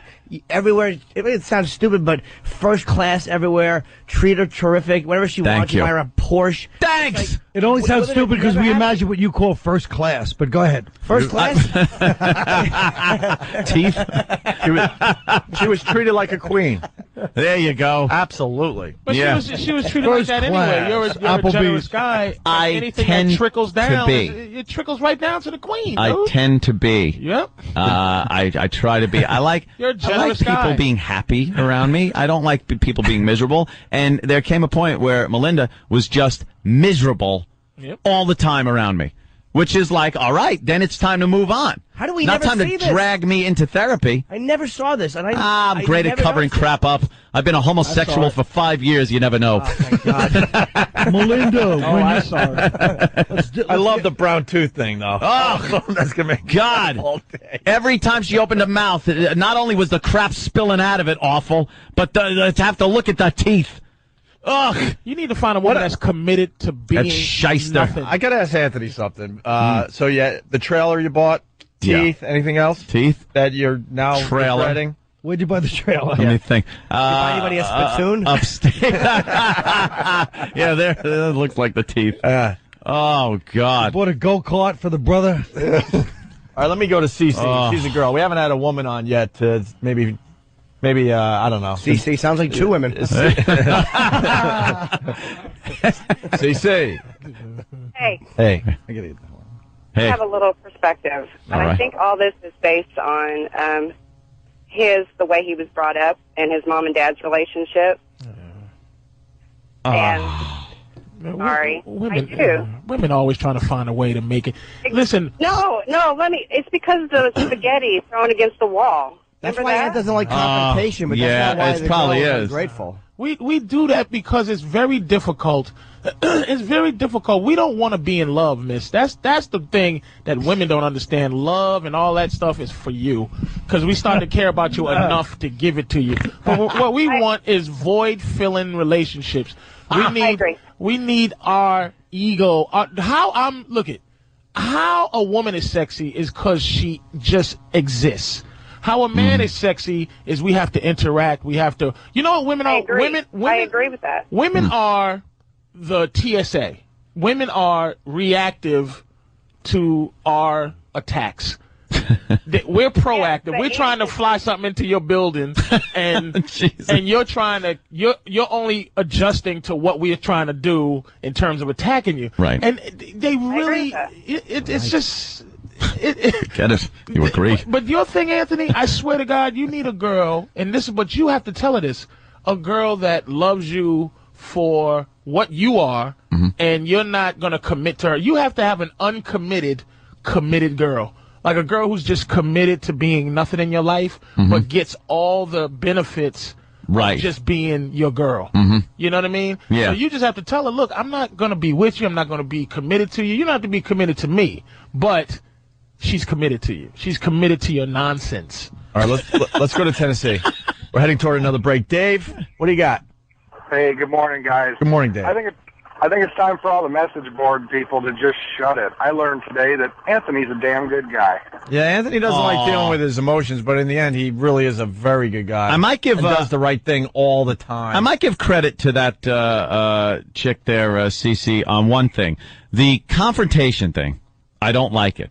I don't like communicating with like oh, why didn't you communicate that? You don't communicate enough. Because growing up, I think it's true. The only communication I saw was a bowl of pasta slamming against the wall near the phone, and my mother yelling your bad word for the male genitalia at my father. Then my father calling her a bad word for female genitalia, and that was their communicating. So that's all I know of communicating with your significant other. So I'd rather just not. I assume all is going well until Mount St. Helens happens. I'm like that old codger that stayed in his house. Oh, it's been happening for years. Everything will be okay. Boom, the side of a mountain blows out. And now what? Not only did I not know that you guys were fighting, I never saw them argue. I never saw you guys argue. We didn't argue. Never saw you argue. We didn't. I don't argue. I don't yell. There'd been a couple of, heated discussions, I would say, but never arguing. Like I'm not a look at a virus tour. I'm not a yeller guy. A virus tour, a couple of you'd see that a couple times. Like towards the end, there was there was some distance that was happening near the end there. All right, we have to take another break. We could continue. This is way too good. Wow, a lot of great phone calls. Colin Quinn, Governor. I gotta go to Fox now. What? Why? You didn't do anything yet. You gotta go to Fox? Yeah. What's going on there? This weekend? My friend's show. I said to do it today. What show? Rick Leventhal. He's doing some show. Yeah, that's on at 9 o'clock, right? No one likes Rick I gotta go home. What's that? No one likes Rick Leventhal. Yes, they do. You don't even know who that is. Exactly. That was the beauty of me saying that. Oh, you're hot today. Listen, I gotta go. All right, so Colin's going to be at Governor's next weekend. We're all going to check that out. Oh, next weekend. You mean this coming Friday, Saturday? Next weekend. No, next weekend. Like a week from Friday. Yeah. Yeah, I got it. Come on, Jim. I got it. Dates out, Colin. I'm confused. Come on, Jim. Don't even need to give the dates. A week from Friday and Saturday, Thanks. Governor's on Long Island. Colin, what you doing Simple for as that. Thanksgiving? I'll see you guys later. What you doing for Thanksgiving, Colin? All right, listen. I said I'll see you. All the plugs are on onaradio.com, by the way. We're going to continue with Patrice O'Neill, but as we go to break, Yes, in honor of Colin Quinn stopping by and giving us some fine radio today, we got Jay Mohr, who called the show recently, doing his Colin Quinn impression. Yeah. More of this. Please put Colin in Reservoir Dogs. Guys, obviously there was a rat in this whole operation, and I know it wasn't me. I'm pretty goddamn sure it wasn't you. The guy definitely freaked out in there, but he seems, I don't know, he seems pretty okay now. He's a big guy, I don't know. Holy Christ. You're holding a desert eagle. He's asking you if you want to bark all day. Remember, a guy like that doesn't have all this, just reach the top. We need to get with Joe. Get this guy to the hospital. He's getting blood on my shoes. Finicky I am when it comes to my LA Gear sneakers. Holy Say the goddamn words, stupid. Holy. Colin driving around the valley with Bobby Kelly in the back. I broke my stomach, man. Are you gonna be okay, stupid? Will you shut up? You're bleeding all over my car, you dummy. That dumb bitch, if I gotta shoot some cop, if that's the difference between me doing, 10 years. Goodbye. That's what I talk about in the meeting today. I was really stressed out. I went to like 5 meetings in 10 minutes. What I do is hi, my name's Colin, and then run out the room and go to another one. Because I don't want to listen to everybody else talk, because they're boring. They always outdo each other. Holy John, is that a perfect Colin? Colin decided not to leave because he wants to check out Kosher Sports. He loves the Kosher Sports bit. Patrice O'Neill, he's going to be at the Stress Factory this weekend, Thursday, Friday, Saturday, New Brunswick, New Jersey, Vinny's Club. Tickets are going to go real fast for this one, so I would call ahead and get your tickets reserved. Did you say like hotcakes? I was going to say hotcakes, Jimmy, yes. What's the number, Jimmy? Oh, this is a good one. 732-545. Ha ha. It's like a laugh for 4242. That's right. Vinny is a hack. Even his phone number is hacky. God, he bugs me. He finally took that phone off the wall, though, thank God. No more funny phone calls. Well, Patrice will be talking about Obama. You're doing a lot of political stuff. It's not even political. I'm just trying to get the vote out. To gather the troops. Are you voting Purely for him? racial, by the way. You voting for him? As opposed to what? Yours with just not racial? 98% of the blacks are voting for Obama? It's not going to happen. That's crazy. That is based purely on race. Those other wacky 2%? 2% are the Republicans. Those ones that they search for at the Republican National Convention. Absolutely. When they're just kind of panning the crowd looking for one Uncle Tom sitting there. Well, yes, I'm a Republican. Cameraman's getting whiplash trying to find a black guy. There's a black guy in the audience. I know y'all must have talked about it. I've never seen anybody so unremarkable as McCain. He just sucks. He sucks. And people will vote for him. White. Just awful. See, Ann couldn't get the energy. Ann couldn't get the energy up to even argue that point. Ann knows that. I can't believe. I'm not a fan of McCain or his little floozy vice president. Get it out the way. Because I like keeping some of my money, which I'm already a 50%. The country is finished. Hey, screw it. Yeah, the dinner jacket guy. The country ain't finished. Saying that the empire's done. He said that at the UN yesterday. Yeah. That Iranian nut. Yeah, he said America's done, our empire's time just as an about empire. done. Well, something, it takes a while for an empire to crumble. It'll be long after I'm gone, so I don't care. I'm just in Anthony mode right now. It's going to be cool to visit the ruins of Manhattan someday. That'd be cool. Like bombed out ruins. That would be real. Look like How I Am cool that'd Legend. be, right? It'd be great. We've seen enough movies with the Statue of Liberty's dresses over her head. Her book is all torn. We're heading that way, according to the dinner jacket guy. Hey, what are we doing? Oh, Ant wanted to add one more thing before we try to move on. We got Kosher Sports with David. Yes, David. David is here to do Kosher Sports. But first, Anthony remembered something else that was going on with this whole breakup thing with Jill. Yes. Well, things were taken. Remember, I brought that up, taken from the house. And I have to come up with some cash for some dry cleaning and a camera to get it back. But I did forget there was a few things that happened right afterwards. On the same day that she came by to burn the other girl's clothes,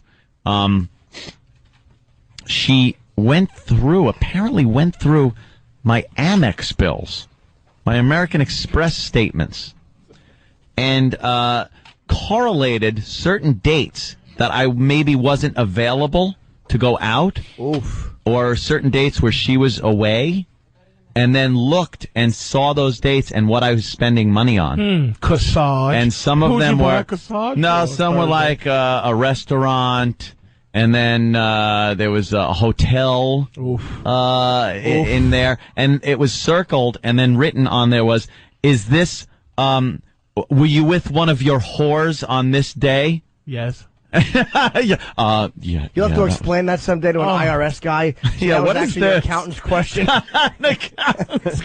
You should have on that one. You should have said, "Damn, Joe, good one." Yeah, wow. I know, that's like investigative journalism. Good one. What is she doing traffic for? She should be doing investigative journalism like Geraldo. It's kind of like she's been there before, huh? I don't know. Knows where to go. I don't know, but the thought of, going through the Amex thing was like, wow. When that happens, you got caught in person, but you're so my favorite caught. clip of the day. I'm sorry. Look at how the cops got rid of this guy. They just hit him with their car. Yeah, it was a little outrageous. Yeah, it was a little. It was like, wow. I looked at that and was like, oof. You can't explain hotel rooms and nice dinners when you're just like, I'm not feeling too well. $300 dinner in a hotel? Yeah. Wow.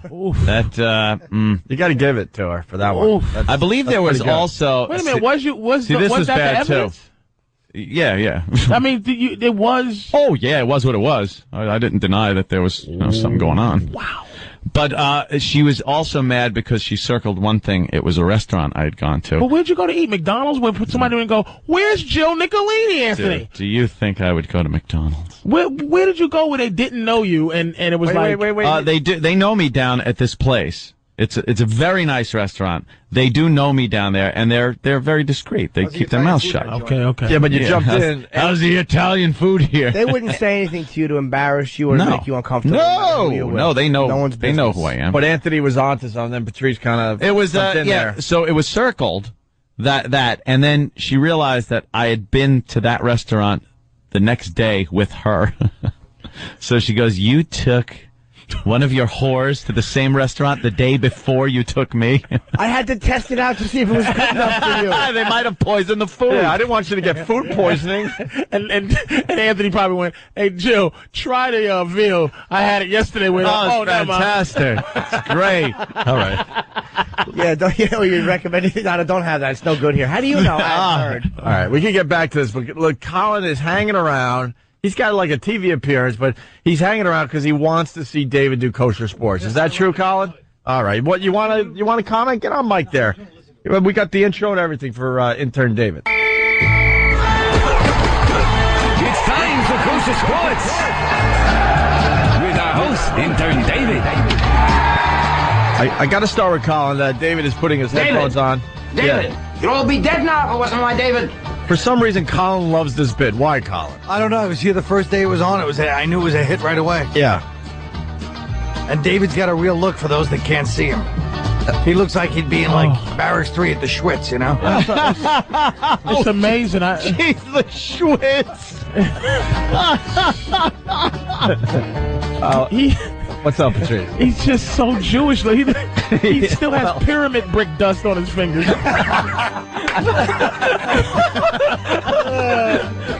I've never seen anybody so Jewish looking. Isn't he very, very Jewish? Oh, God, it bothers me, man. We've learned so much about the Jewish culture through him. Many's a freezing night Patrice's family spent when the heat got cut off by one of David's relatives.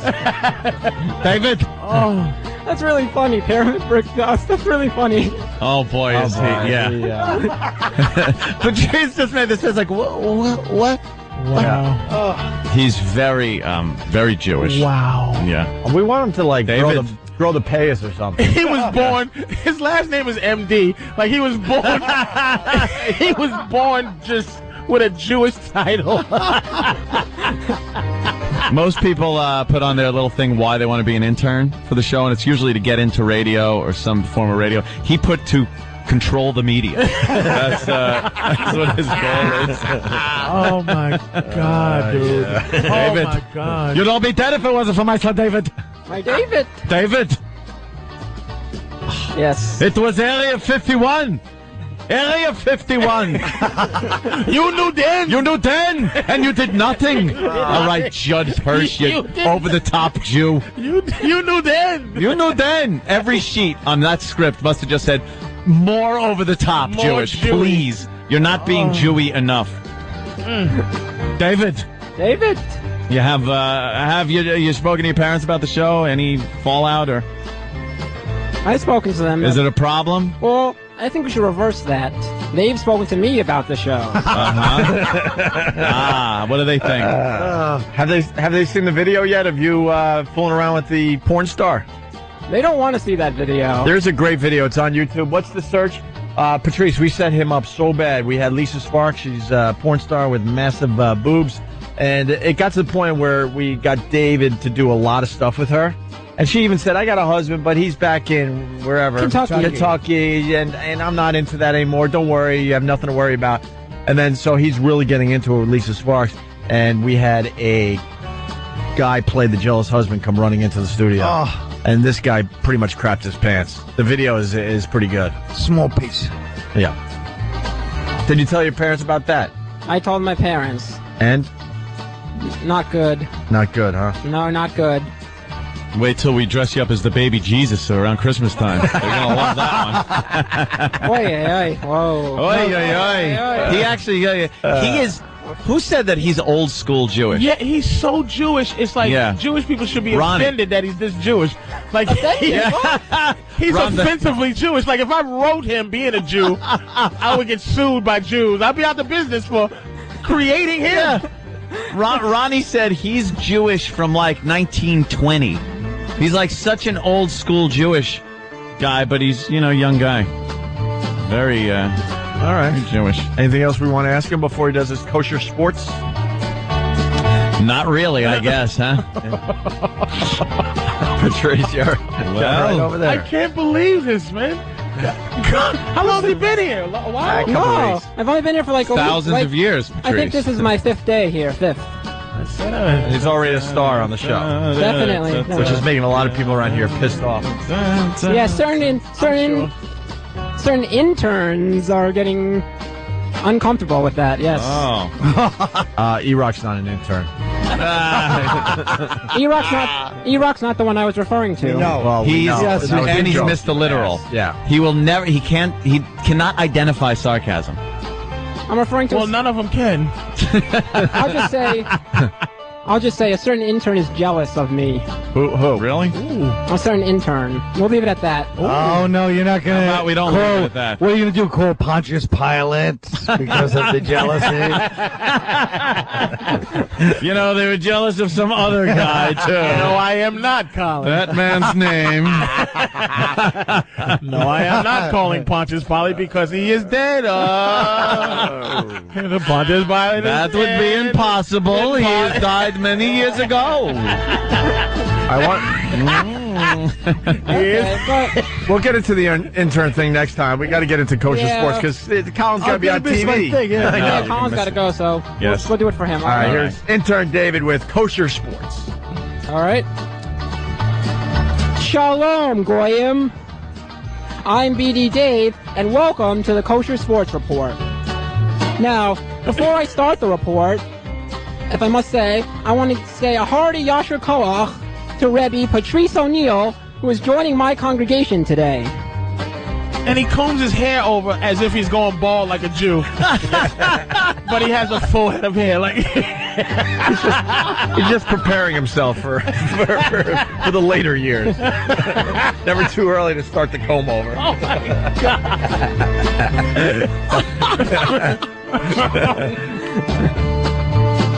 All right, continue. Finish, destroyer of the universe. Yeah. All right. The season is kaput for the Yankees. Those schmoes lost the whole Megillah. Joe Torre is so happy that he's doing the horror right now. He might even blow his shofar. In other baseball news... Who's his chauffeur? The shofar, Jimmy. Oh. It's a horn. It's a horn that they blow on the Rosh high Hashanah. Yeah. You see this kid shaking? Look at that right arm. He can't keep it still. It's not fair. It's just that's the movement in hands makes me. He's always signing checks and contracts. All right. He's essential to the show effort. All right. Carpal tunnel from signing all those contracts. All right. In other baseball news, the Red Sox beat the Indians last night in a game that was less exciting than a bris. The Red Sox better turn on the schmaltz if they want to get into first place. Look at this Jew timing. Go. And speaking of the Red Sox, I'd like to take this opportunity to send a shout out to Kevin Youkilis, the only Jew on the Red Sox. Oh. Let's bring one home for the chosen people, blah, blah, blah. Read it straight. You're making it a joke. Ruin it. You ruined it. Colin's all disappointed. Colin You're says- putting on. No, I'm not. But This the is being a music- ham. I don't want to produce the segment, but maybe that music could cut out. It's horrible. Talk about the oversale. Jesus Christ. We knew. It's a sports we get report. it. We get it. He's Jewish. Jesus Christ. That's destroying the business. Now, in basketball news, Knicks player Stefan Marbury is rumored to be in trouble at next week's yeshiva training camp. Not only because he has the first name of a Yalda, but also because some washed-up Kanish thinks his game is Meshuggah and should be replaced. All Marbury cares about is getting his gelt anyway. Anyway. This kid is amazing. And in sports-related news, the OJ better start studying the Talmud because stealing is a sin. What part of thou shalt not don't you understand? Schwarzer? Yeah. Yeah. Oy vey, is he gonna beat another trial? Now please everybody, let's all bow our heads and join me in a prayer so that Drek gets what's coming to him. Baruch. Oh my God. Atah His Hashem. hand's shaking. He's going to be Eloheinu. flying soon. Are you okay, buddy? Melech haolam. Oh, poor Asher thing. Kiddushanu. B'nitzvotav. You just keep going. V'tzivanu. O.J. he's committed. Simpson. Right. You just God bless You you. just repeat keep that last part? going. We didn't hear it. Yeah, no one heard you Okay, we're because gonna do it Patrice was again. trying to make jokes. Yeah, okay, well, we're gonna start. I can't stop. And you should be making jokes, Patrice. The kids should have a little timing. All right, you got to back up a little bit to the prayer thing. Okay, we're gonna do the whole joke again. Oh, are we? Yes. All right. Jeez. In sports-related news, the OJ better start studying the Talmud because stealing is a sin. What part of thou shalt not don't you understand? Man. Oy vey, is he going to beat another trial? Now, please, everyone, let's all bow our heads and join me in a prayer so that Drek gets what's coming to him. Baruch Atah Hashem Eloheinu Melech Haolam Asher Kiddushanu B'mitzvotav V'tzivanu. O.J. Simpson. I was kidding. And that's today's Kosher Sports Report. I'm BD Dave, the too cool for the room Jew. We just lost Ahmadinejad as a listener. But since he was in town. Wouldn't it be great if he heard that on his way to the airport? I told you, the Zionists. Zionists full of hate. Colin's first time on TV in months, and now you're going to blow it because you had to stick around for this. I'm glad I stuck around for it. All right, Kosher Sports. So what did you think, Colin? Thanks, What did you think of the report? I think you were pushing it a little bit. I don't think the music should be cut out, and I think you were trying to think it was humorous instead of reading it as straight sports. Yeah, but it was still good. You got to play the straight person there.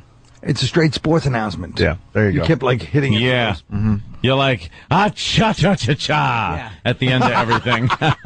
Right. I was trying to emphasize the Jewish word. got it. Yeah. no, You but could you be don't have subtle. to. There's subtlety to it. Oh, okay. Believe me, you don't have to emphasize being Jewish. You are like, Not being Jewish, just the Jewish phrase. well, exactly. You don't have to Oh, emphasize see, Anthony, you anything didn't Jewish. understand. Just the fact that you're like a straight-armed literal psychopath is very entertaining about you. Straight arms. You are a straight arm fool. His elbow doesn't bend. I saw that too, Jimmy. No. He's so scared of giving the old Adolf that he just keeps his arms to his side. He can't even hail a cab. Bye, Colin. All right, Bye, Colin. Colin's out. Intern Dave, you're out. Kosher Sports, right. thank you. Thank you, David. A lot of people want to see the video that you're starring in on YouTube. Intern Dave gets terrified on Opie and Anthony. You'd all be dead now if it wasn't my David. That's right. More with Patrice O'Neill. But first, in case you missed it earlier, primetime gossip with Sam Roberts. Today, Opie and Anthony. We got to say hi to Little Britain. They're in studio. Matt Lucas and David Williams. Yeah, now there's a buzz on you guys. I got to be honest. I don't know much about you guys. Well, I haven't heard of you yet. It's nice. Oh, so we're going to get to know each other. It's a get-to-know-you session. The reading I did do on you guys, you make fun of the same stuff we do, so we all should get along. Okay. Let's hope so. You guys go for the easy targets, so do we. Easy targets, do we. Because people go, wow, you only make fun of the easy targets. Well, yeah. Because it's we easy. have no problem saying that. It's less work. Do you love cruelty as well? I love it. Fantastic. There's nothing more fun than preying on the weak. Because everyone can join in. Yeah. It's fun for everybody. It's fun to watch. And you know they can't hit back. Yeah, and there's relatively little danger in it. Yeah. That's why, forget it. Retarded people have no chance on this show. Oh, dear. Do you guys goof on the retarded? No, actually. Not on them, no. We have a character... Their haircuts? No, we have... Because we don't directly go, after retarded people just because they're retarded. But they don't all need the Mo Howard haircut. No, well, or the Pete Rose. In Britain, you're not really supposed to use that word, are you? Is that a bad word? In Britain, but we have a haircut. Haircut, yes. You've got to say hairstyle. Yeah. Maybe small throw rug on the skull. We have a character called Andy who's in a wheelchair, and he has a carer called Lou. But Andy doesn't need the wheelchair, but Lou doesn't know this. So when Lou turns away, Andy gets out of the wheelchair and does very agile things, and then gets back in. Yeah, it's a great. I watched most of the pilot last night, and it was really funny, man. It's like because it's on HBO, so it's like you can get away with all the content stuff you can't get away with anywhere else. And I really laughed. I mean, there's a sketch they do with Rosie, and I just say it's a bunch of fat women in a meeting, and it's really, I can't believe they got her to agree to do that. You say you watched most of it. What was the point where you switched off? There you go. I'll be very honest. When the prostitute knocked on the door. What I was doing is, this is the struggle I live with, is I was talking in Instant Messenger, and I'm a sex addict, so I literally try to watch things in between sexy messages. Right, that I'm reading. It's in between. Did you get my messages? I did not, no. Sexy. But I did I liked, there was that one, there's a really funny sketch, too, about the eighth man on the moon, talking to a bunch of Boy Scouts. It was really good. There's a sketch at the end about these two guys in a gym with big muscle suits. Have you seen that? No, I heard about that. Watch to the end. Okay. Especially if you're a sex addict, you may like it. All right, no, I saw that in the promo. The two guys were walking in, but I didn't see that sketch. They have incredibly large muscles and incredibly small penises. Oh, great. Yeah. Or peni. I don't know what you call them. You guys do all the sketches, too? I didn't realize there was only two of you. Yeah, we write them all and we're in them all, yes. So you're both from England? We're both from England, from London Town. Hello. Just wanted to be a lame interviewer question. Yeah, that was a lame one. Do you all live in New York? Which is in America, yeah? Yeah, we're from really, the States. We're really getting to know each other. Yeah, and you're men, aren't you? Yes, we are. Yes. How long have you guys been on in England? We've been on, the show's been running for, we've done 3 seasons in the UK, and now we've come over to HBO. Simon Fuller brought us over, you know, the guy behind American Idol. Mm-hmm. And, yes. Oh boy, he says something. That guy, don't get on his bad side. No, Simon Fuller, not Simon Cowell. Oh, who's Simon Fuller? He's the guy that created the show. They're both, everyone's named Simon over in England. Behind Simon Cowell. Oh, really? Simon's a very popular name. Oh. And he manages the Spice Girls and David Beckham, and he said, we're funnier than David Beckham, so... Oh, wow. Then that is... You're hotter than the Spice Girls. Yeah. He's got that guy's... something on that one just for the timing of it. That guy's got to have 30, 40 grand in the bank. Who, Simon Fuller? Perhaps... It's a bit we do. Yeah. We always underestimate. Never mind. All right. No, I liked it. I got it. It was very inside. There's people laughing out there. Obviously, not in the studio, but we had a weird run-in with Steve Coogan. Not nasty, but weird. Who I love. I think he's great. Brilliant. Yeah, but he's a weird guy. What happened? Yeah, we just went down a road. He didn't seem to want to go down, but then he just kind of like froze up and started sweating a lot. He sweats a lot. What was the road you went down? He had an anxiety attack in front of us. We weren't supposed to talk about certain allegations by Courtney Love, but whatever. Let's talk about them now.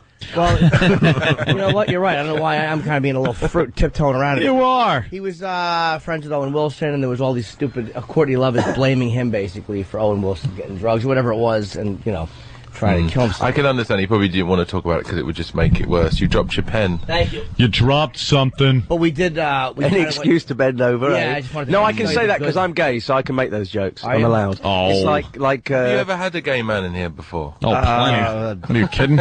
On a daily basis. Yeah, as we all look at. All depends on how much beer we drink. I don't like the fact that Opie said we all look at left thumb over. Like I didn't know who has been with a guy, no matter how much like a girl they looked like? Yeah, Let's look around the room. That's not gay, right? No.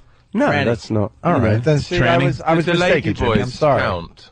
If you say had a holiday in Thailand and you met a number of lady boys, does that count? Are we counting that or not? Thailand's all about. Fine.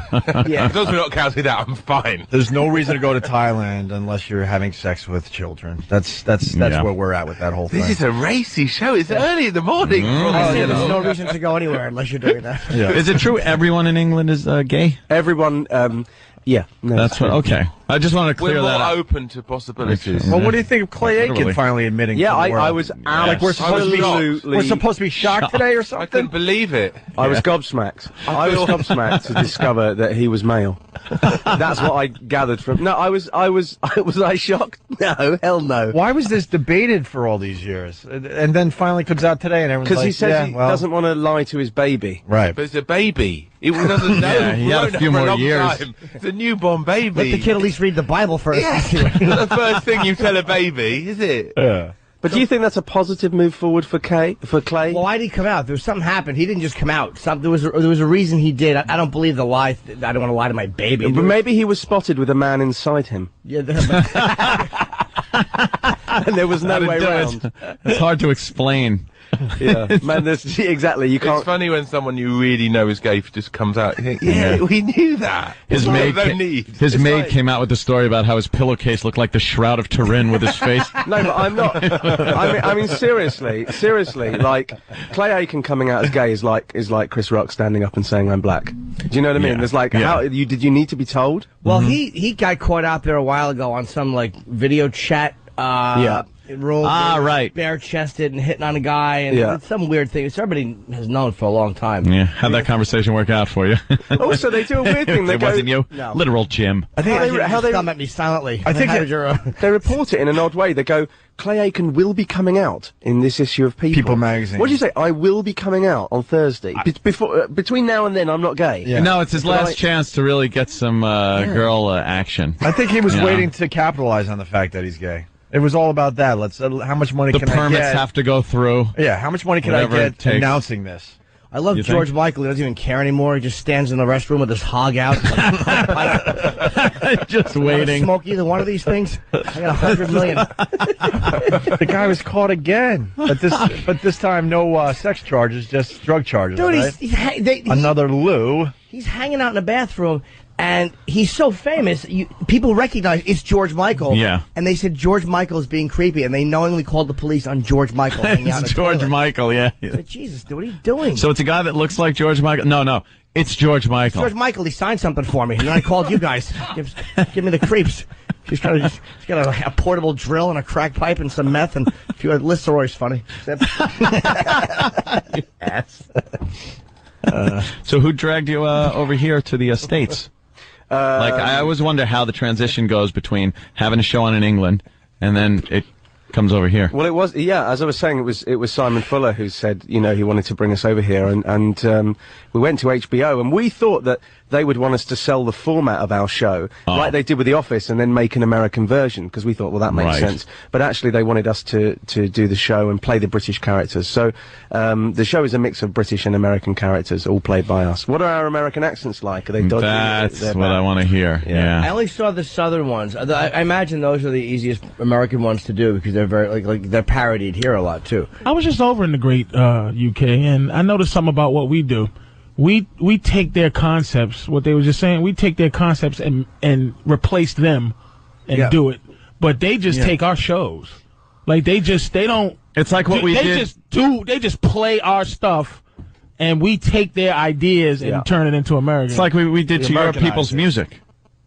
I don't know, I don't know why they don't steal like our Friends and then do the British Friends, but they just play Friends. Because Friends is brilliant. I mean, like, what do you need to? You're not going to do a better version. Yeah, but The Office was brilliant. Yeah, but you can't get Spider Monkeys in Britain, so you have to buy the American Friends. I think the thing is that in The Office, there's only 2 seasons of the British Office, and in America, they really like, having run for like hundreds of. It wouldn't matter. They would have redone it anyway. They always redo it, and they get better looking. Oh, Hole in a Wall.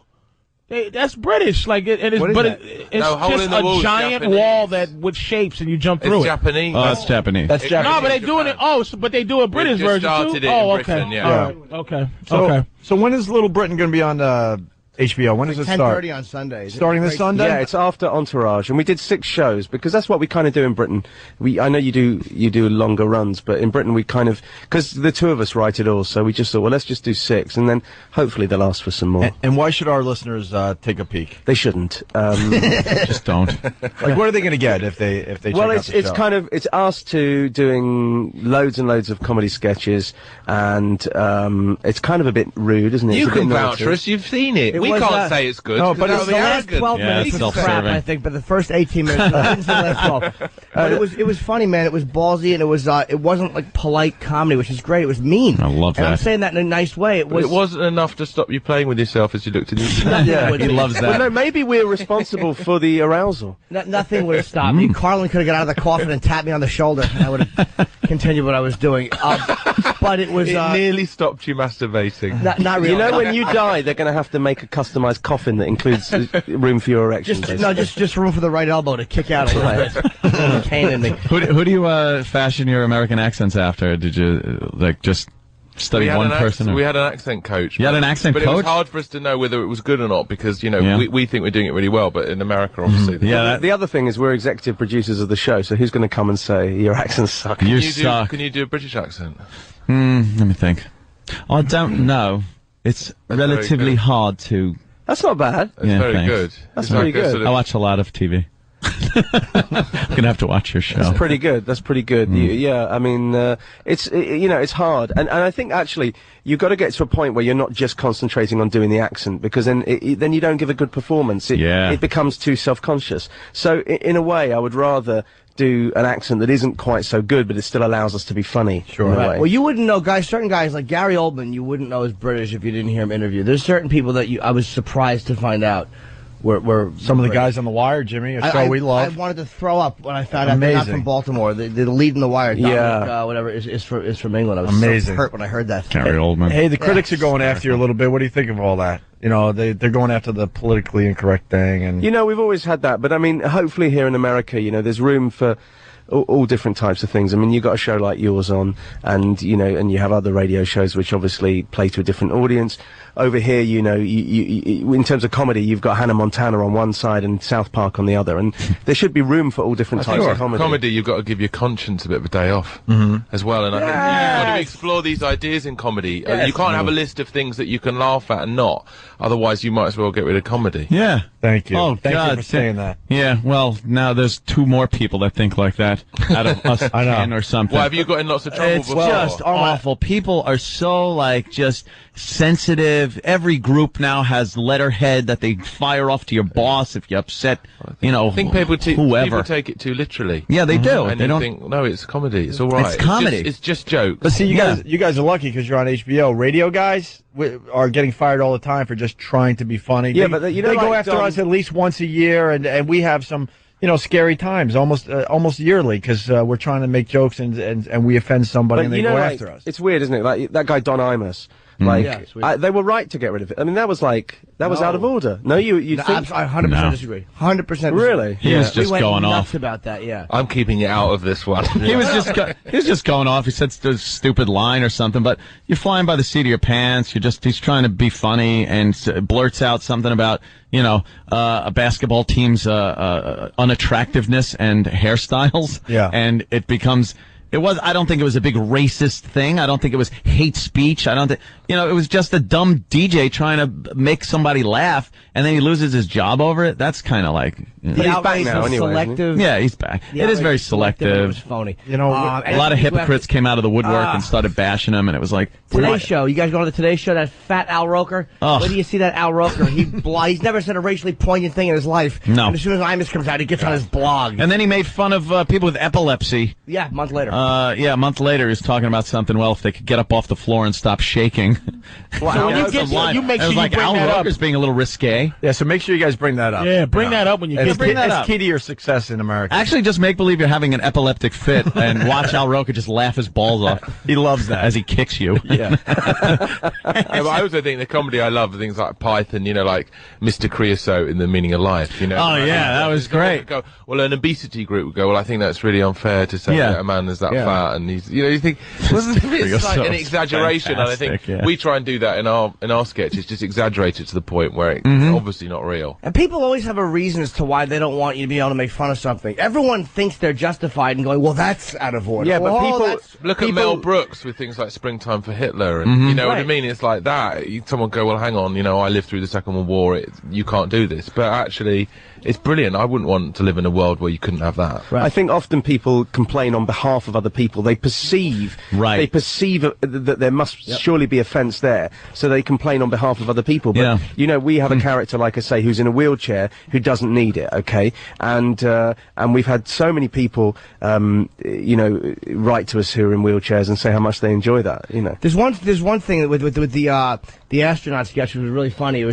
He's just like this snotty, bitter astronaut who didn't get because he has a mustache. He's like, I was the first man on the moon with a mustache. He's just desperate to be more than he is. It's very funny. It's funnier when he does it. Yeah, I really brought life to it. And there's a great part where he's talking to all the kids. I think he's going, "Have you ever walked on the moon? Have you ever walked on the moon?" And then they pan to the one kid and he's in a wheelchair.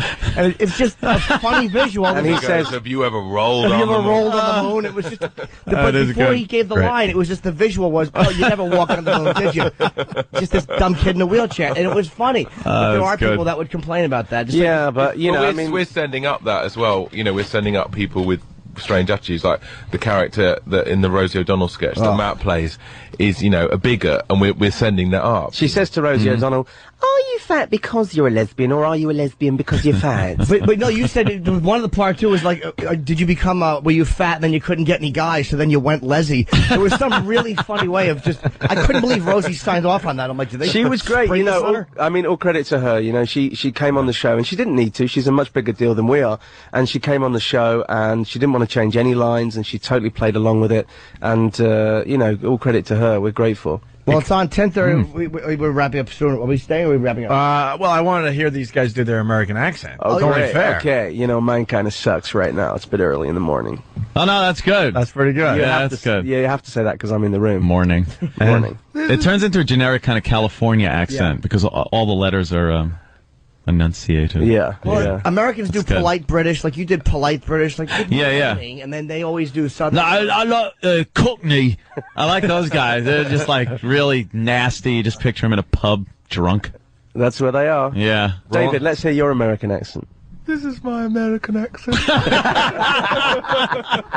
We're on to a winner. Half an hour of that, so you can put up with that. Unfortunately, Roland is panicking because you got a big appearance on the Today Show, right, Roland? We got to get him out of here. Roland. All right, How do you like Roland? Isn't he great? But we're on Conan tonight. Oh, look at you. Yeah. Not actually on him. We're on the And we're on Sunday night on HBO. Yeah. After Entourage. Yeah, it's new a great Entourage. lead-in. Didn't help the show I was on, but apparently... Jimmy was on Lucky Louie. Oh, yeah, I love Lucky Louie. I went to see him do stand-up in London 2 weeks ago. He's incredible. Did you catch him when he was bombing horribly? He talked about that on his blog. No, the night I went to see him, he was a massive hit. He's brilliant. So it's on 10:30 on... The show's going to be huge. We'll never see these guys again. They're going to be big stars. Yeah, so. we'll wave to you from a car if we see you in the street. We say it all the time. We see you guys on the way up, and then we see you on the way down. So we'll see you in a few years. It's a funny show, man. It really is a funny show. I never expect anything when I watch these things. All right. It really made me laugh. He's panicking. So it's Little Britain, Sunday night, 10:30 on HBO. And you guys, Matt and David, you're going to be at the Apple Store in Prince Street? Tonight. Oh, yes, at 8 o'clock tonight. All right, so you can check out these guys at the Apple Store tonight at 8, Prince Street in New York City. Thank you. Thank you, guys. We greatly appreciate it. Thank you. That's. Oh, we're out of here. See you at Sirius XM, where we get to say words like poo-poo. Patrice O'Neill giving us the energy today. Stupid. Stress Factory, Thursday, Friday, Saturday. Thank you. Yeah. I was going to give the phone number. I can't remember. 732-545-4242, which translates into a laugh. It's ha ha. Ha ha. Right. All right. We'll see you guys tomorrow. Second half of the show begins. Opie and Anthony. Patrice O'Neill made the walkover. Technically, it's the last 2/5 of the program, if you want to do fractions. Last 40%. Not really, man. It's a solid 50-50 split, my friend. Just call it the phone it in part. All right, it is the phone it in part, but it is half the show because we don't do many commercials over here. Even they said they phoned it in. Patrice, why are you eating like gerbil food? Cheeky. Trying to stay alive. Aw. What are you eating? It's like stuff I would eat. Yeah, I'm eating Opie food. Wow. Like nuts and raisins and what else is in there? Pumpkin seeds and blueberries. Blueberries. I wish those mega, what do they call them, superfoods? I wish they would just work as soon as you eat them. Yeah. I hate the fact you have to continuously eat blueberries for that shit to actually cleanse your soul. Yeah, that should be just you take a blueberry like a pill and you're fine. I wish pork was a superfood. Yeah, what? No kidding. That's it is a fucking any heart that's working it just stops us. Are you into the acai berry yet? What? What is up with that? Is that the wait, the I've had that. ACAI, right? Yeah, I think they say acai. I'm not sure. Where do you find those at? In smoothie Health food shops stores. and I haven't eaten the actual fruit. What is it? It's the new It's the new it's like better than the blueberries. It's Brazilian. It's the superfood. It's a superfood. I've drank the liquid. I had the juice. Yeah, of course you have. What does that have to do with the fruit? It took over where pomegranates No, it's not was cum. trying to be. Oh, literal Jim. It took over pomegranate's fame. Yeah. Oh, okay. Yeah, acai. It's all about the acai, and you can't get in America. Look who it is. Gavin. Gavin. What's going on, man? How you doing? Motherfucker, How you Gavin's here. been, you big motherfucker? What's up, Gavin? Jesus Christ. Gavin's here to take care of some of our problems. I love it. What's up, Gavin? Yes, it is. Is that okay? Yeah. Are you back in the States? Yeah, I'm back. For... No. Do you watch? Do you watch that Little He's Britain? hovering above the States. Yeah, they're brilliant. You watch Little Britain? We don't know much about them, but they're going to be huge in America. We just interviewed them over at the other joint. They're massive. Turn the mic Excuse around. me, sir. Could you turn the mic around? That's good. I didn't mean to upset you or anything. Yeah, those guys are massive background. Yeah, and they're massive. politically incorrect and all that shit, right? I'm not. Awesome. Yeah, they seem like pretty cool guys. We only had them for like 10, 12 minutes. But Very funny guys, man. Very funny. Gavin likes England. England's a great country. Shut God, up. I hate England. I love my country. I've never been there. My island. I would go there. I would go there. I went over there, just came back. I went to the airport. I wanted to take a cab. What are you going to say? I gave him $30. Yeah. This piece of shit said £13.90. I almost smacked the shit out this motherfucker. 13 pounds 90 for $30. Yeah. I said I would never give you the satisfaction to give me $13 for this good money, motherfucker. If I look like a third world African, I look like some dirty motherfucker who's happy to be here, nigga. Suck my dick. Let me tell you the revenge America's gonna get. We gonna stop buying shit. We the only motherfuckers who significantly buy anything in this world. You're right. So fuck them. Fuck them. Fuck that. Fuck that. They're all Lloyds of London. Good. Crumble. Let me tell you what they're doing over there. All of them. They're all one big happy fucking family now, Europe. Oh, everyone's getting along. The French and the Germans and the English and the Ruski. Everyone's fucking getting along. I can't even. And it's all because they could all bash the United States. We're the common factor. We're the douchebags of the world now that protected them, by the way, from the Soviet Union. It's our fucking fault. I don't doubt it. You're right. America has never been number one statistically at anything. Ever. Don't have to be. Our number oneness was our attitude. What happened, 9/11 is what fucked us up. Because it brought us into the rest of the world. We were fine having the rest of the world be shitty. And we go, I don't know what the fuck. Who gives a fuck? Yeah, you go somewhere and go, look at their airports. There's fucking guys there with machine guns. Yep. Holy shit. And then you go to our airport and it's fucking smiles and It wasn't Cinnabon. 9/11. It was our response to 9/11, which should have been barbaric.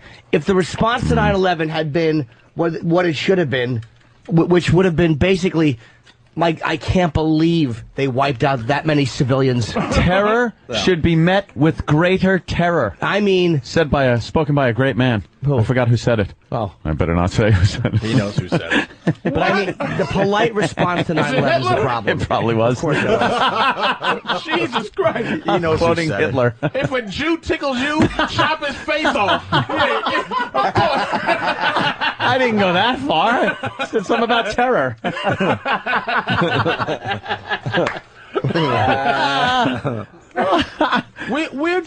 We're scary. Even the Olympics, if you watch the Olympics, what made me sick is that our medal count. Yeah. America, 97. Chinese, 93. We're beating. Really? When the fuck did this country count 4th place medals? Yeah. We only give a fuck about winning. We don't give a fuck about 3rd place faggots. That's why we're losing right now. We should have said, oh, damn, them goddamn chinks is beating us with these fucking medals. But we counted every medal. Yeah. That's what we're doing. We're crying over gas. We're being little bitches. We should act like I don't give a fuck. Uh-huh. No, I agree with you. $4.50 a gallon, bring it on. Stop buying small European cars. You see those cars these pussies drive? Holy shit, I've seen a few vehicles on the expressway where I'm like, that motherfucker's getting run over. You can park English cars. Okay, you know how cars go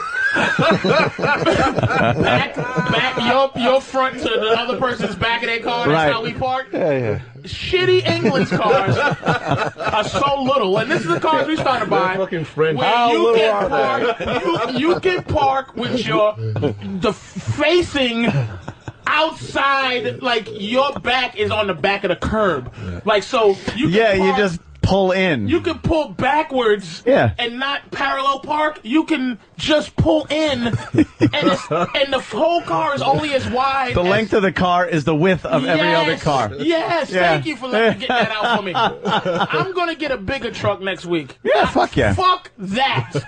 More That's what's wrong with our country, man. We're crying like little bitches. We've always been what we are right now. Yeah. What we are right now, we've always been. Well, we never gave a fuck. Now we know that our money ain't shit. Now we know. Oh my God, Lehman Brothers, motherfucker! If you don't have $1 zillion, you know what Lehman Brother closing to you means? Nothing.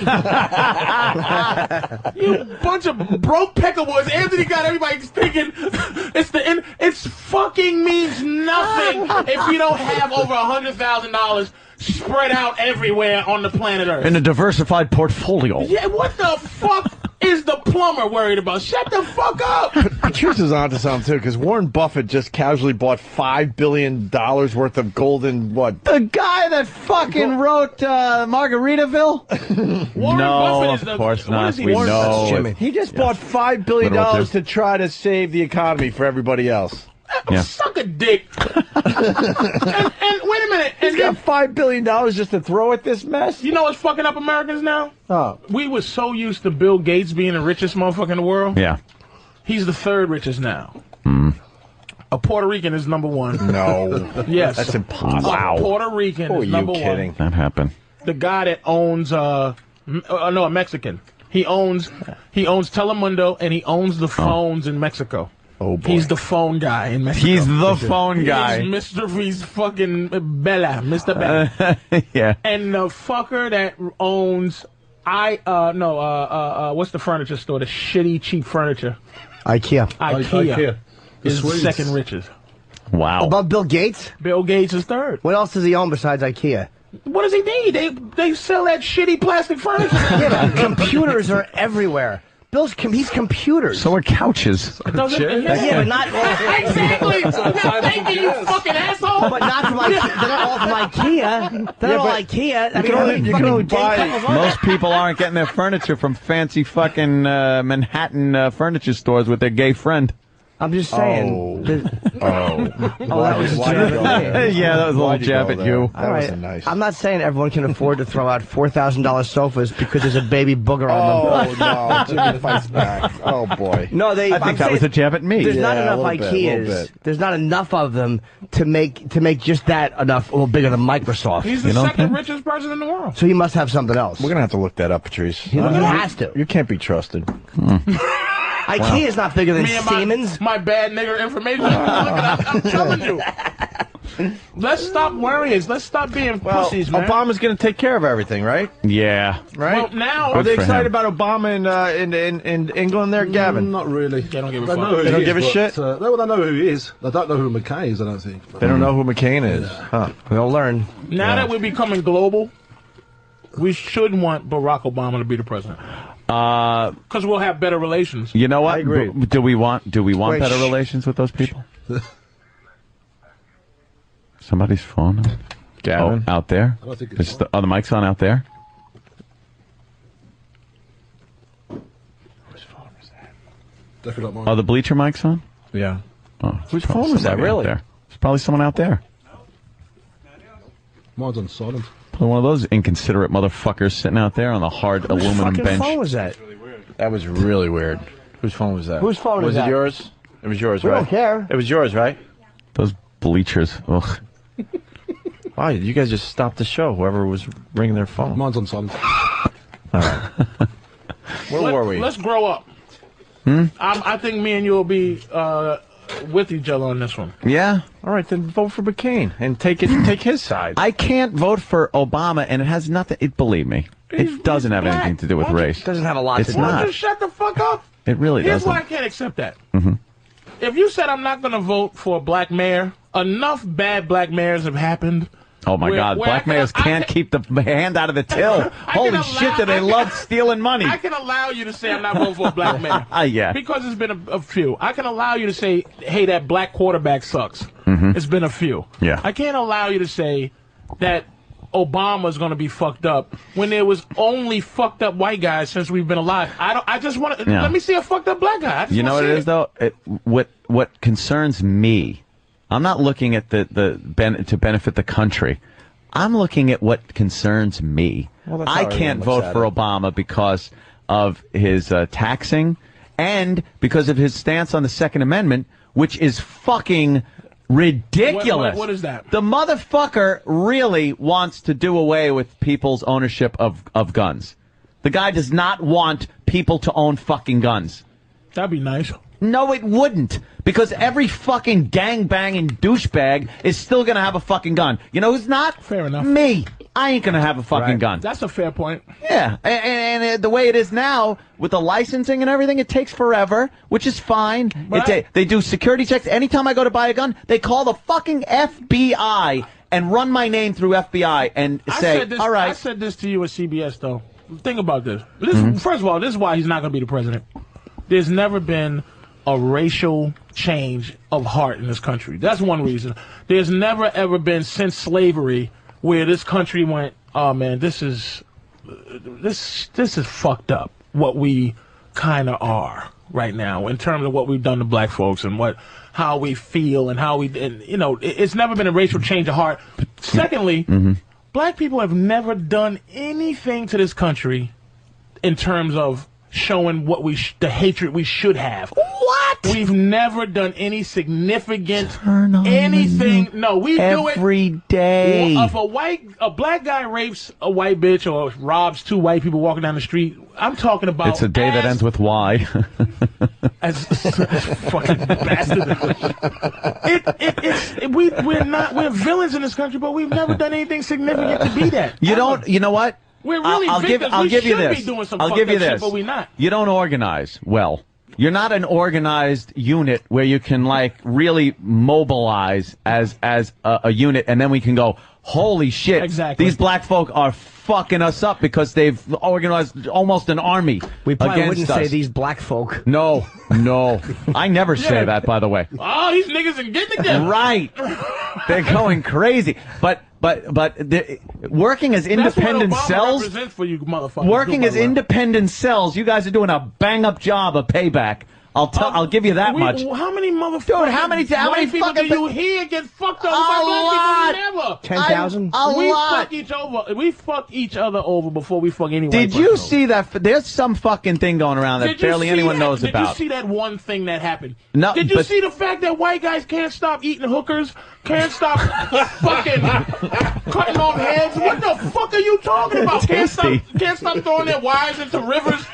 What the fuck are you talking about? That isn't as random as just being out and getting fucked over. If your fucking wife, if you're some guy's wife, and you get tossed in a fucking the ocean off Modesto. The Ooga Booga Black Boogeyman. That's what you're afraid of. Right. Serious Negro coming out the because sky. It ain't. How many motherfuckers are that? It ain't Whitey that comes out of the fucking an alley somewhere and cracks your head in with a bat for no fucking reason. Are you fucking Hookers serious? are fucking expendable. Ask 75 Hookers are that John Wayne Gacy expendable. hates.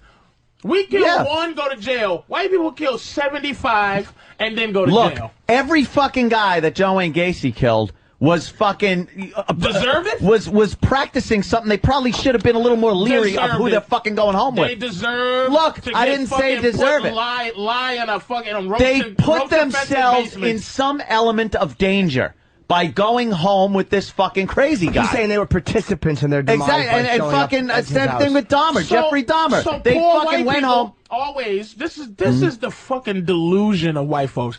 You're just walking up the street, do. Yeah, let's say you're a guy and a woman. There goes a white couple we can hunt. Yeah, right. We don't do shit to white people. Really? We what don't. about the woman that opened her fucking big fat mouth and said, "What are you gonna do? Shoot me?" And the fucking guy shot her. She should have kept her fucking mouth shut, first of all. But they were being robbed, motherfucker. They were being robbed. Ask these motherfuckers how many times a black person fucking did something to them in terms of robbing them, taking their property, raping their wife. It hasn't happened. I almost got raped by a black guy. Well, oh yeah, you were robbed, Danny. Danny was robbed by a black guy. I was punched. Yeah, but you've been far more assaulted by Captain. Let's just go around the room. We're gonna go around the room. Hold on, I want to start. I was almost raped by a black guy.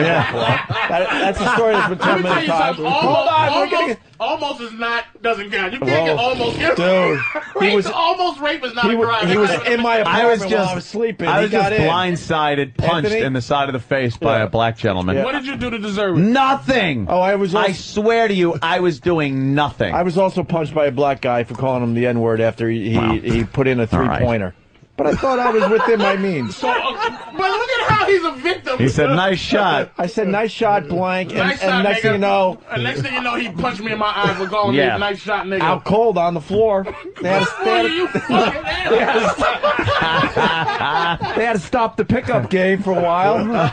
Pick you up. They let me continue playing though after they taught me a lesson. We're nice people like that.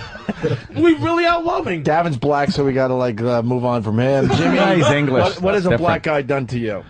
I've been involved in one-armed robbery.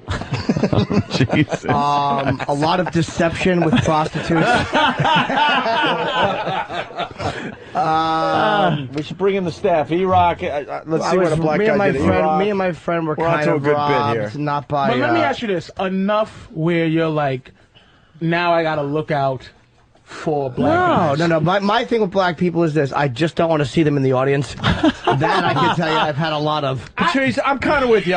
If I go up to Harlem or like the Lower East Side where this... Hold on. Where this crime happened that Ant described, I'm a little scared. Midtown Manhattan or the Upper West Side where I live, fuck no. Dude, I will not put myself going to do anything in a position. That's the thing. I've gotten to the point where I won't put myself in a dangerous position like that.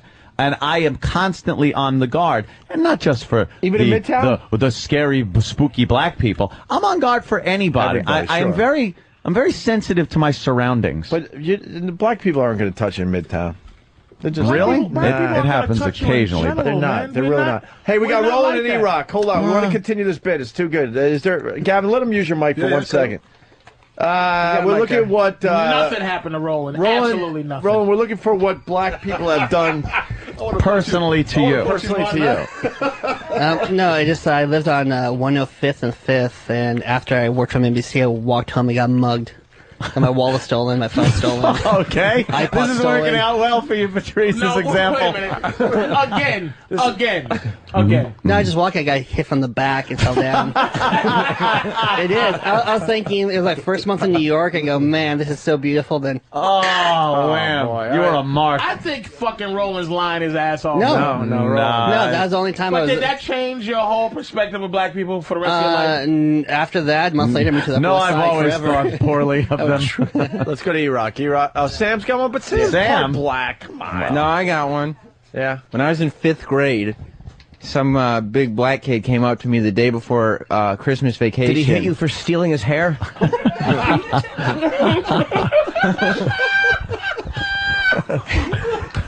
He asked me if I wanted to get yoked up, and at the time I didn't know what it was. It was like, what's the haps when you say that to people?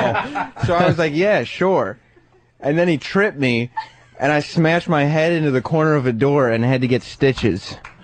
So you were yoked up. I got yoked up bad. You got yoked up. What does yoked up mean? A little blood spillage? Well, I don't think he meant to take it that far, because then he picked me up, and he told Gave the you teacher... eggs. He picked me up and escorted me to the nurse, where he informed the nurse that I had accidentally tripped over his foot. Yeah, he accidentally tripped. Let's go to Iraq. Iraq, what's the worst thing a black guy did? I was in the traffic line going to the Lincoln Tunnel, and the traffic cop waved my car and another car in. This guy came, almost hit my car on the side, jumped out, started trying to open my side door, hitting my glass, yelling, "Get out of my goddamn intersection!" And then he runs to the car and scares the lady in the car in front of me, and he's kicking and punching both our cars until the traffic cops come over there and making a move. They should change the laws. Like, shut the fuck up. That sounded like... These stories suck dick. There's not a story about a whole bunch of niggas driving a bus into the airport and blowing it up. No, you're right. We don't do anything as a group. No. But for some reason, It's just individual guys punching old ladies in the head in elevators and stuff. Let's be fair. The worst thing a white guy did to you, Patrice. Don't you fired me? My parole officer treated me like dog shit. White is the system. White is the system. A dirty cop fucking with me, asking me where the fuck I'm going for no reason. It's the system is what. But just walking up the street, doodly doo. Yeah. No, I've never almost got raped by a white guy. I've never got stabbed by a white dude. I never said had a white dude go at me in the alley and say, "Come on here for a second." It's just never. If you look at crime stats, they really are weighed a little differently toward like black people are much more responsible for black on white crime than white on black crime, but black on black crime is the biggest. You guys love beating the shit out of each other for some reason. They had the African American fucking parade thing going on uptown, and there was 14 shootings. A lot of senseless little beefs that they register. Yeah. But what in God? I see the show that comes on A&E, or is it A&E? One of those channels. I was just talking about First 48. It's called. No, it's the other one. I think Ant was just starting to watch. It's the one talking about the levels of psychoticness. It's a doctor. He goes around and he fucking just finds out how psychotic you are on the psychotic meter. Never a nigga on there. No. Always a white person who's... No, because we have to be crazy to do stuff like that. We have to be insane to do stuff like that. Wait a minute. But for black people, it just seems like, hey, let me just blast a few shots into this guy. Are you afraid of... Are you afraid of a white guy or a black guy coming into your office work? In your office space, in your job in the morning, and fucking kill everybody. White guy, because a black guy, we'd already be at lunch by the time we got here. What was a late show? That's a late show. I know, but that's what I'm saying, that you guys are not... Work-related shootings? No one is in constant fear of white people for the shit you do. Work-related shootings like that? Of course, white guy. That's white guy crime. Fucking school shootings. That's white guy crime. Gang shooting. Not gang shooting, but gang shooting. Innocent bystanders getting killed. killed. How many goddamn Peckerwoods get killed in an innocent as a bystander in a fucking black and Puerto Rican gang fight? All the time. You're lying. Little fucking girls in playgrounds get shot a lot. Black girls. Usually black. Puerto Yeah, Rican no, girls. I know. That's what I'm saying. I'm talking white people and your fear of black people for no reason at all. That's why I don't go to areas where I think there might be a gang shooting. Stop. What? And I don't think there's black people coming up in these houses in Long Island. It's not. Holy shit, the home invasions. That's your thing. Oh, they love going to the homes on Long Island because, let me tell you something. There are 3 major thoroughfares. There's the Southern State Parkway, there's the Northern State Parkway, and the LIE running right through the middle. You could fucking find quality houses to rob that are right near those roads and make your getaway. And that's what they've been doing. They fucking bust into these houses, punch the shit out of the people, grab some valuables, and then leave. And when they catch them and they show them on the news, you gotta go, oh boy. Well, I guess they were coming from Uniondale. And I gotta interrupt because Twitchy, whatever his name is, Shakes here. He's a white dude. What did Jimmy say? He looks like he's got Chris Farley's body or Chris something. Farley's head or whatever. Okay. Yeah, and then he said he wished he had Chris Farley's chest. Yeah, there you go. Worst thing that happened to you, sir, by a black guy? I was on a cruise and we were in the hot tub after we were drinking all night. Yeah. On a cruise in a hot tub. That figures Philip Seymour Hoffman head. Starts off with a gay black thing. You tried to jerk him off. No. Black, I was fucking waiter spill your daiquiri? Yeah. No, it was a mutiny. It was the Amistad. No, I was just walking across the hot tub and I bumped into him. He just jumped up and gave me an uppercut right in the face, just because I bumped into him when I was crossing the hot tub, and he started calling me a fag and shit, but it was probably stepped on his dick. Yeah. My arm you know. You don't mind that stereotype now, do you? Who was he with? He was with, there was 2 girls sitting next to him, so he was probably just trying to impress them. But, they were 2 bitches and hoes. Back? No, I was just kind of like, what the bled fuck? and cried. I just left. Away? The guy Yeah, because I'm not gonna. And in that ridiculous Black people story, are like good. From They're now better on, at fighting. Sorry. Are you scared? Are you fucking scared for the rest of your life now that's gonna fucking happen? That you're gonna step on a black man's dick in a hot tub? I'll never go on a cruise again. I don't know. I'll be a little more cautious. Was it Isaac, your bartender? Hey, did you fucking tell the cruise director or no? No, he actually did get in trouble. Almost, they tried kicking him off because he did get in a fight with someone in the club a couple nights later. Set him adrift. Yeah. They did. Why didn't you tell on him? Give him a rock. I'm not gonna rat him out. I don't know. He punched you in the face, and you just had to see him on the fucking pudding line. Yeah, the buffet. I don't know. I never really tell him. What'd you do? Did you nod? What's up? When you saw him, like, hey, I'm the guy you punched in the face. Remember me? He did. Well, he got it later on. He punched someone in the face again in the club later. So. Yeah, you could have saved them. He got his comeuppance, but you could have saved them a punch in the face. I know, but I just never really rat people out for stuff. I don't know. It's not rat people out. He was afraid he'd upset the black guy, and he beat him up for it. Yeah, that's right. If you could have wrote an anonymous letter and got him thrown off, he would have. Yeah. What's today's Twitch there? Same one. I've been trying to control the noise-making one because I know how annoying that is, so I tried controlling that. All right, let's get Travis to tell his story, and where's the Jew? Travis has a problem with Jews because they stole his mother. Yeah. If you remember, one Jew. Oh, we do remember. With a big cock. Why don't we tell the story in front of Patrice? Where's the Jew? Get the Jew, too. Oh, I'm sure David's had many run-ins. Oi, they wouldn't pay the rent. They complain that there's no heat. The residuals I was taking from their records? Yes, it was awful. There he comes. You look like you're just wearing a yarmulke. Your hair looks like a yarmulke. Okay. Well, it didn't need it. It was a rhetorical insult. Yes. A Jew. No. What? His name's David. Yeah. So, David, what have you had any run-ins with black people? No, I don't. I said before I don't have a story to tell. You've never had a run-in with a black dude? No, I haven't. Wow, not even in school or anything? I really didn't start interacting with black people on a daily basis until I got to college. Went to a private school, right? Yes, sir. Ah, private Jewish school? Correct. Ah, that must have been a treat. So, was it all since guys? college, how's it been? We're very nice to you, right? Yeah, you've been pretty nice to me. Yeah. Pretty nice. Yeah, You've been pretty nice to me. He just hands over his fucking lunch money. Yeah, he doesn't get hit because you're like putting just on his shoes. Yeah, they come up to me, I do what I'm told, and I go peacefully away. Yeah. But that's not interacting with them peacefully. I know. I told you I don't have any interactions. I don't. Yeah. You try to steer clear, right? I try to. Yeah. If any, you gotta love David. Fucking holy if anybody shit. owes this country a fat one, it's black people, and we haven't done And it. they've paid us back. Well, yeah. With We you. haven't done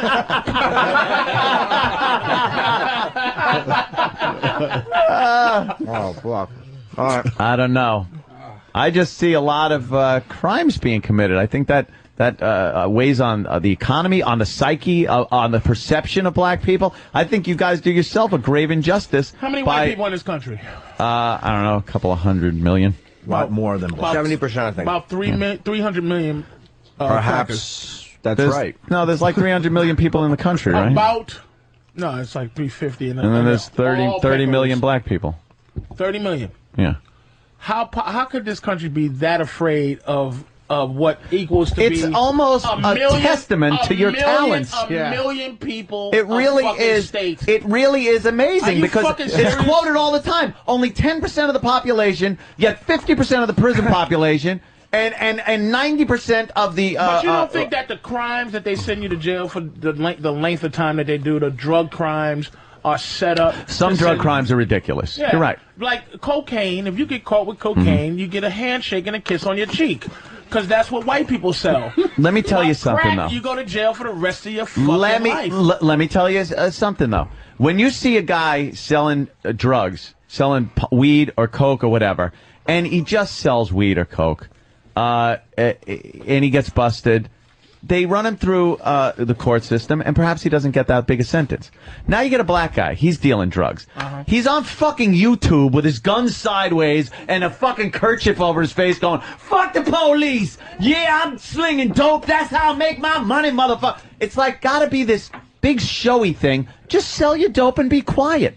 And then maybe you wouldn't get such long sentences. A lot more of the white guys do it from inside their houses, too. Bobby A lot Kelly- more of them do it from inside their houses. Seriously. Yeah. It's not as much on the corner in a violent situation.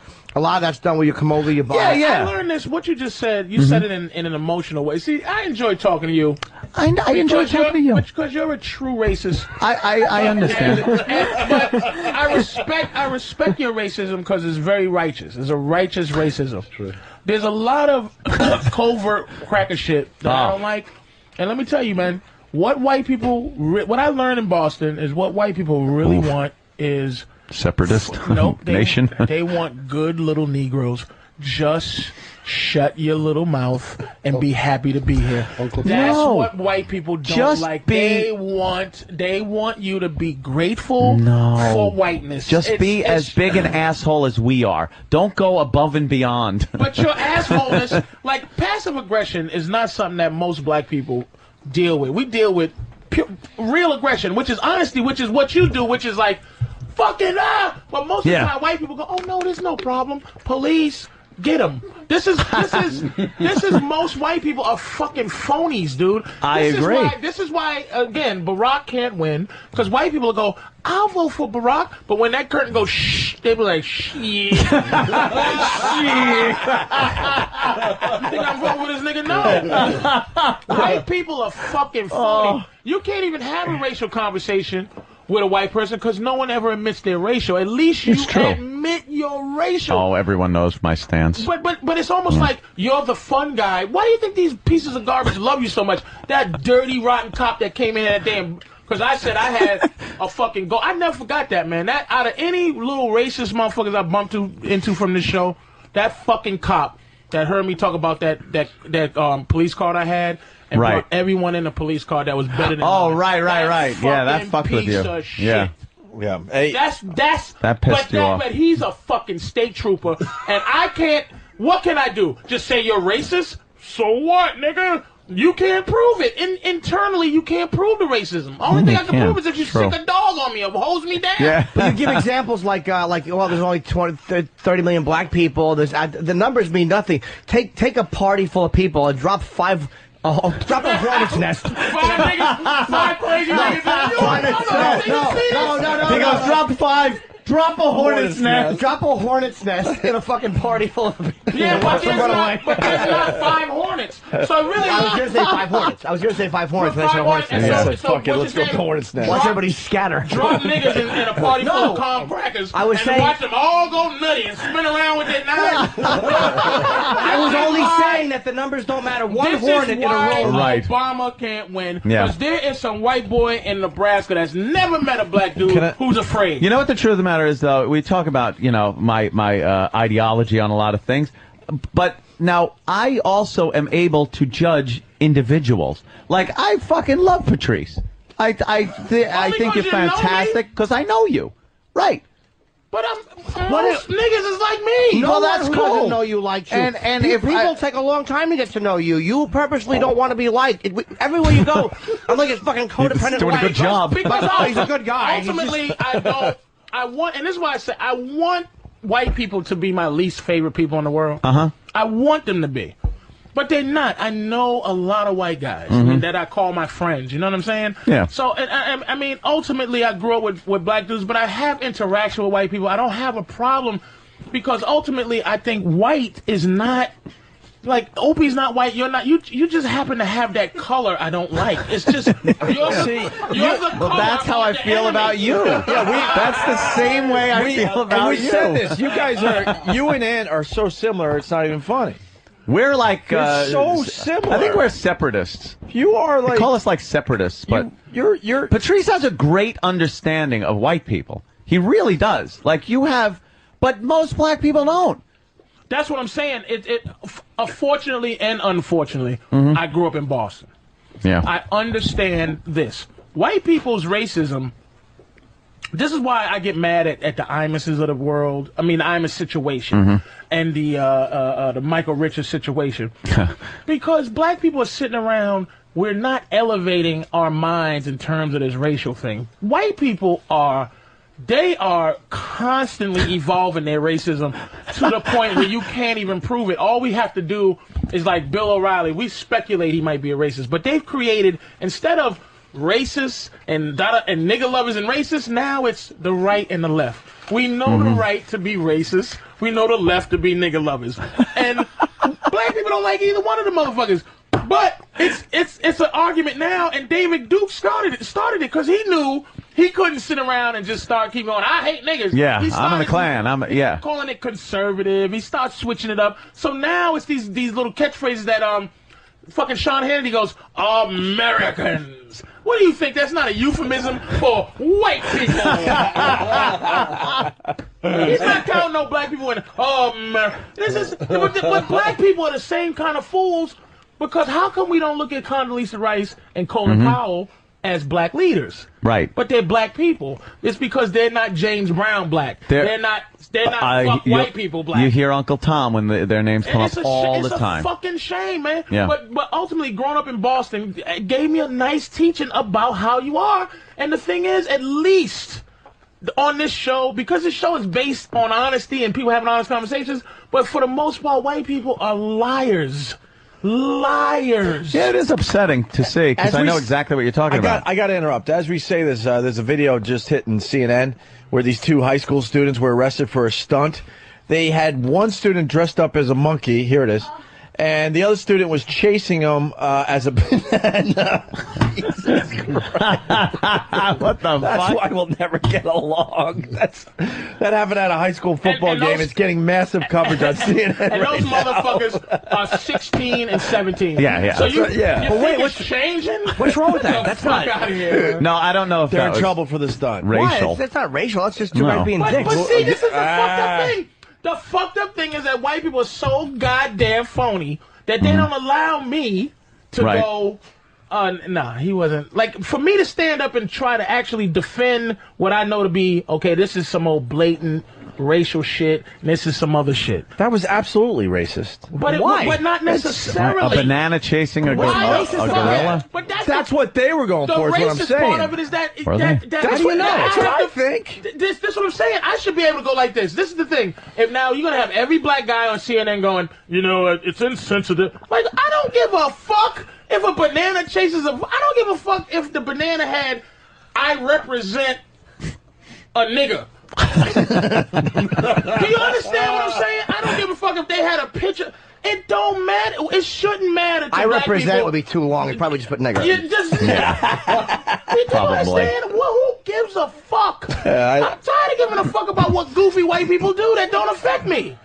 Some goofy white kid. Hey, yeah, he's a couple of dopey kids. Obama, by the way, has a huge lead because of the economic crisis that's going on. A new poll out by the Washington Post, I believe, has Obama in the lead 52 to 43, I think. And all because there was a big bounce the last couple of days because of what's happening with the economy.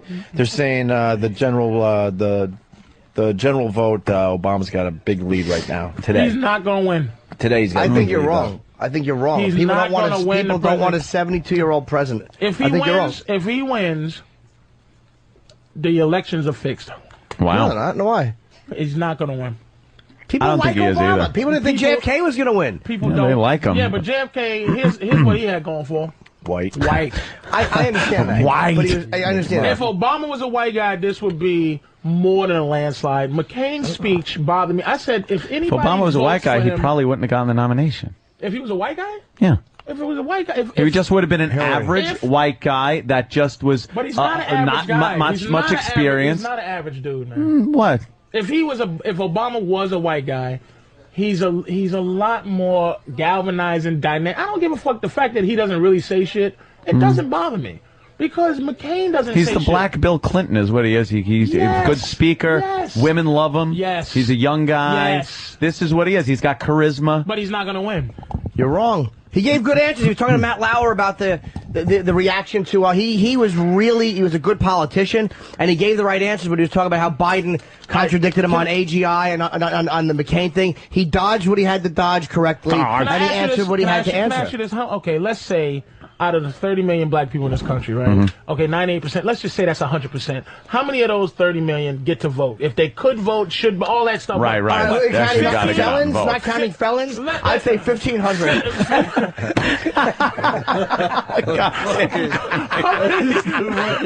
And he's the closest to you, by the way. Holy shit. So I don't know what you're doing. You got to pick your friends better. How many you think? I mean, like, you mean age-wise? I don't know.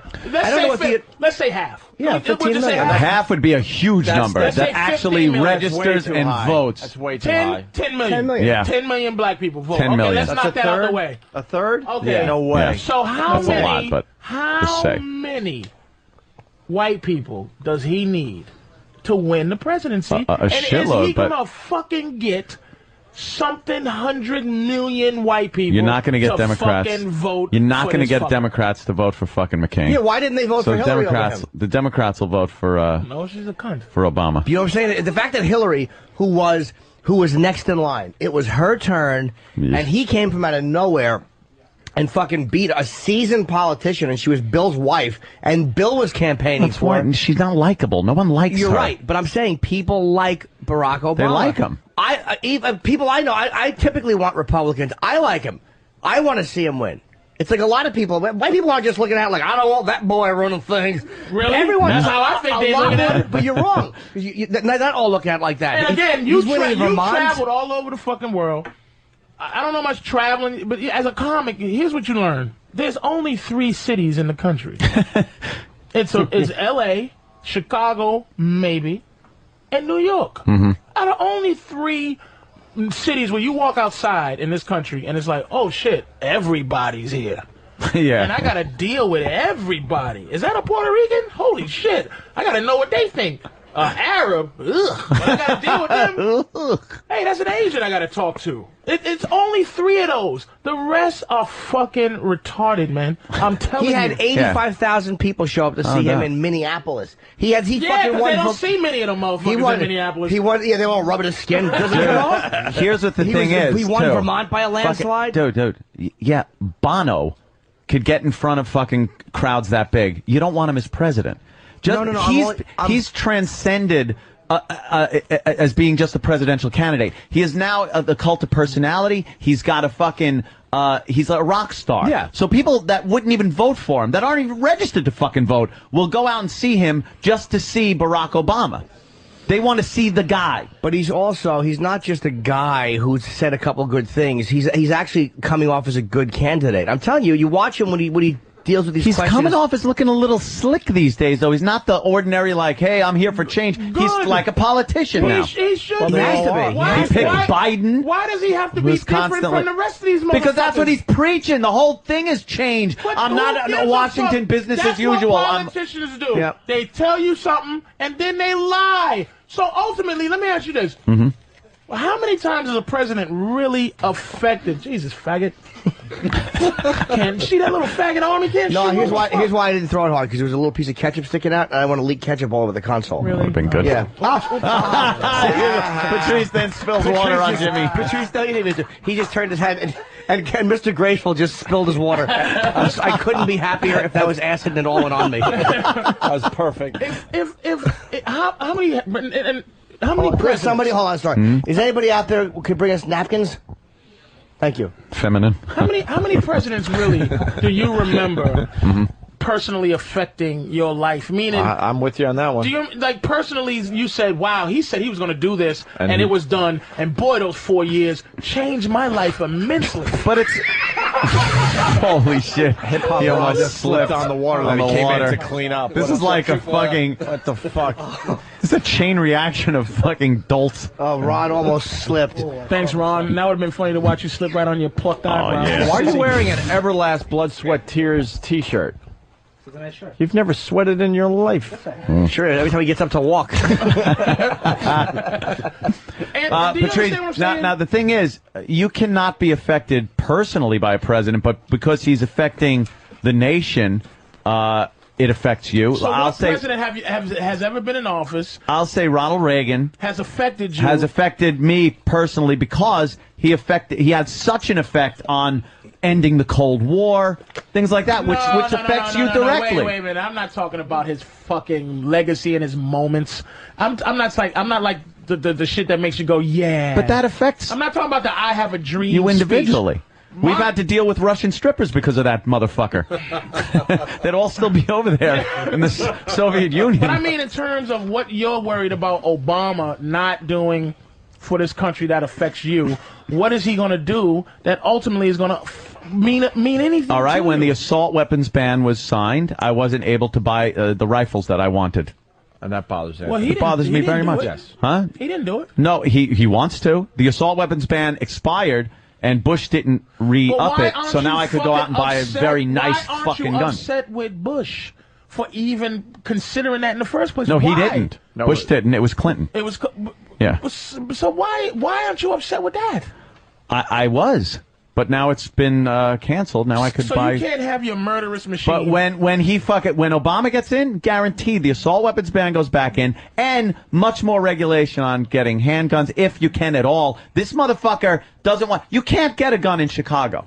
In the city of Chicago, a law-abiding fucking citizen they're shooting each other with illegal guns, and it's fucking criminals doing it. The criminals aren't shooting the law-abiding citizens. Why can't they're robbing law-abiding citizens? They're breaking into their fucking houses. Why can't a guy in Chicago exercise his constitutional motherfucking right and buy a gun and keep it in his fucking house? Here's what kills me about you and your movie mind thinking. I love my guns.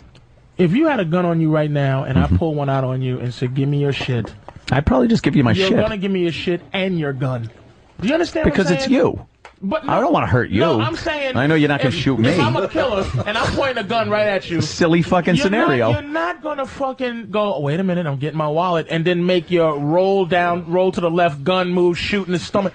you're gonna die anyway if you fuck with me and I have a gun on you. I would so rather this is not the fucking Wild West, motherfucker. shoot it out with a fuck. I would so rather shoot it out with a motherfucker than have that guy stick a gun in my face, not knowing if he's gonna pull the trigger or not knowing if he's gonna fucking rape who you with. Or fucking shoot you in the whatever the fuck's home going invasion. on. Anthony's right, though. Home invasion. It's my turf, motherfucker. You're so dead. Obi, can you please find out somehow how many times has a woman been raped with her man?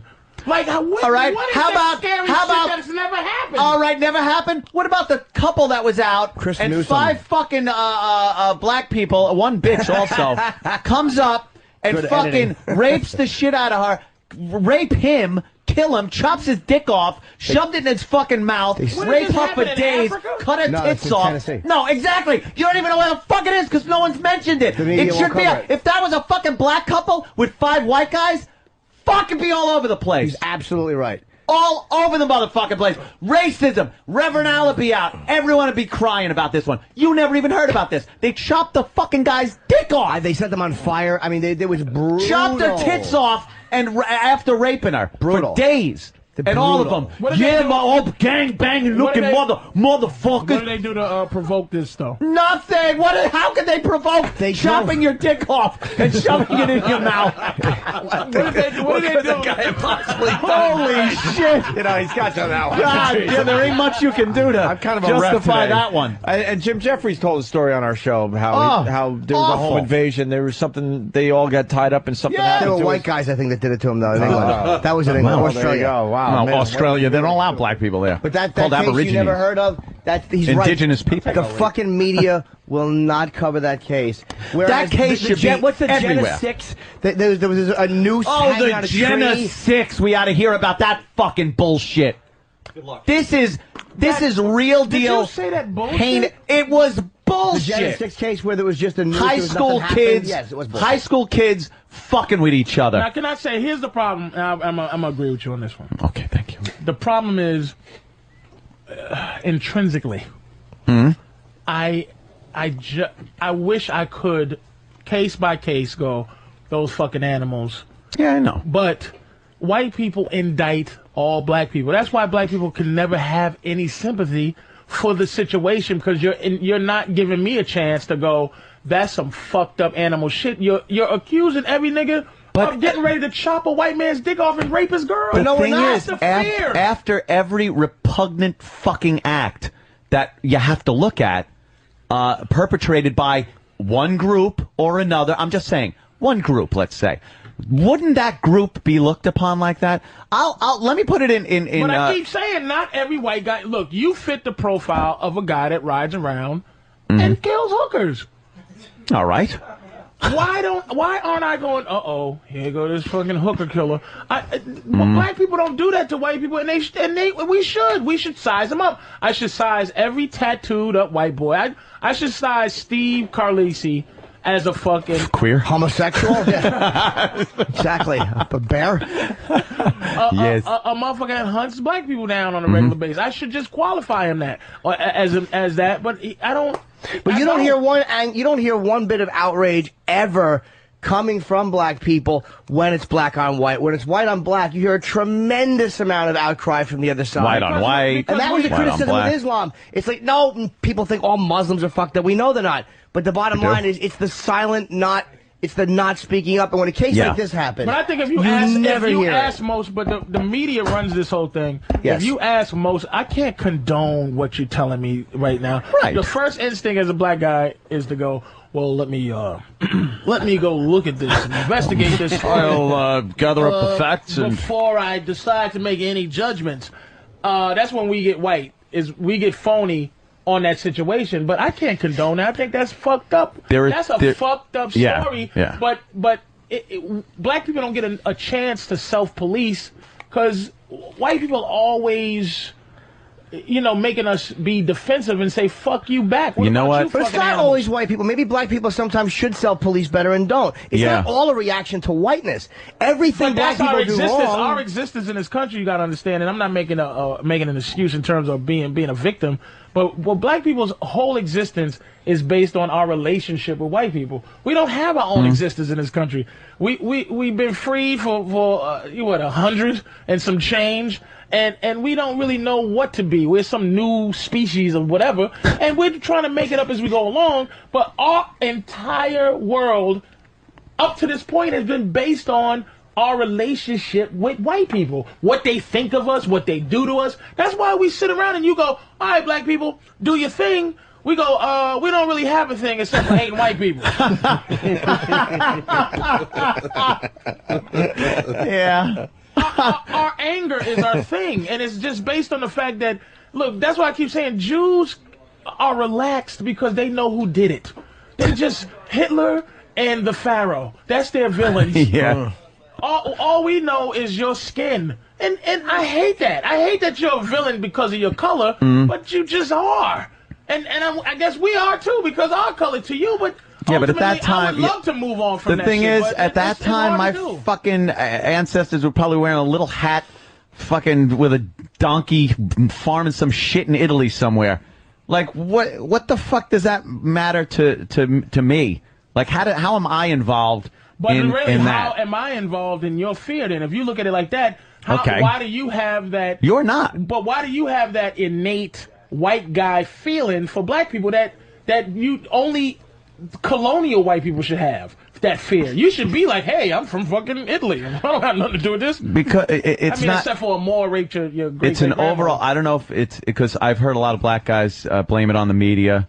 Especially like Michael Mohr has said that that's all they show. You don't think it's valid though? When you know what? You don't see kids. You think it was less kidnappings and less child molestation when we were younger than it is now?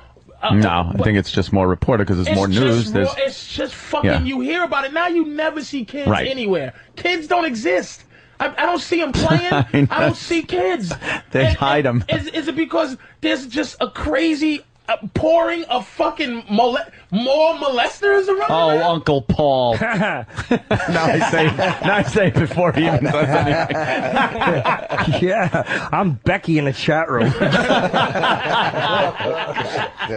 You're right though. Like Halloween, you don't see kids out just fucking by themselves and shit like that. When we grew up, the word was out there was razor blades in the apple. Yeah. We didn't give a fuck.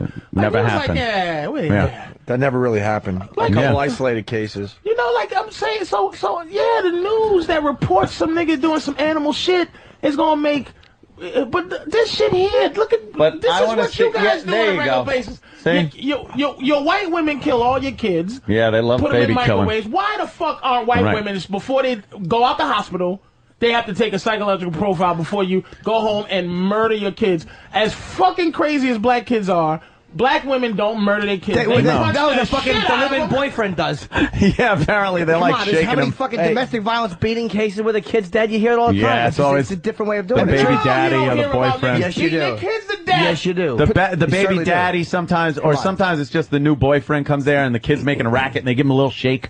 And break the neck. And Patrice, you guys are lucky. Black kids are never like missing or anything. Never. According to the media, there's not one black kid ever. Yeah, never kidnapped. Not one black kid has ever gone missing. Doesn't get reported. Boy, a blonde, blue-eyed kid is splashed all over everything. We're on the back of soy milk bottles. You wish you were on the soy milk. How about chocolate milk?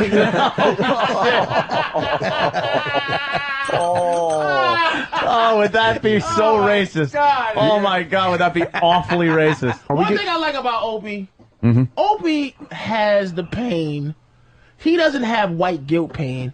Opie has actual humanity pain for a white guy. That's what I give him. Wow. He You dug deep. I'm saying, he doesn't like the way the world is. Opie does not like that way. He's not like a old white guilt guy. Norton is in the middle. Norton's a conservative, but he has that human quality. You're just you. You're just a fucking, you know. I don't have white guilt, though. No, not white guilt. Superiority, no, yes. I'm so close to a Nazi. You really are. I don't have, you really are a sociopath. You'd walk I don't away have the from white- Jesse Owens, you fucking creep. That's what I'm saying. I don't have the white guilt. He doesn't have white guilt. Fuck no. I Opie wish doesn't have white I wish guilt. things He were just- a little different, Yeah. but Yes, like they'd go back. I hear you. I mean, Not the guilt. That's what I'm saying. That's what I'm giving you credit for. It's not like all those poor. Look at this uninteresting motherfucker. Yeah, McCain You is- want this guy to be the guy? Look at He's a war hero. He's a war hero. He's a hero. How? Because he got caught. He's not a bad guy. Caught. It's not getting caught when you're fucking POW. Can we talk about the wishy-washy voters, though? Because I brought it up earlier, and they did another stat. Literally 10 days ago, McCain had a 49-47 lead on Obama. The economy gets a little squirrely, obviously. Now, Obama, a mere week later, has a 52 to 43% lead. I think the media keeps phony white people. The That's media white keeps it guilt. interesting. The way they kept it bouncing back before between Hillary and fucking Obama, they have to give you a reason to tune in when everything happens. So if it's that close, the economic crisis, let's see who's winning. Hillary and Obama, who thought that dumb bitch was going to beat Barack Obama? Who fucking thought she had a shot after you saw him speak? No one. So why do you think he has a shot now after you see McCain speak? He wants to raise That's different. That's taxes. Republican and Democrat. I want to lower It's different. them. Republican, Democrat. Republican, Democrats, very different. People vote along party lines a lot more than you fucking phonies are saying this Sarah Haggard Palin is gorgeous? That bitch is nothing. She's the first fuckable candidate in the history of our country. She's the first one I would fuck. Compared to everyone that came before her, yes. Yeah, Geraldine fuckable. Ferraro. She married David Bowie in a Modern Love video. All right, so we lowered our standards, but we got to start somewhere, Patrice. She was a beauty contestant. We're She obviously excited, her womb's a fucking mess. Oh, yeah. Aim for the mouth. That fucking thing. Her womb might bite your dick off, but Jesus Christ. Fuck, the old dumbbell factory she calls her stomach. Of course. Big handicapped ramp from the ovaries to the womb. Right. She's got The eggs got to travel down. She shaves her pussy like a Pete Rose haircut.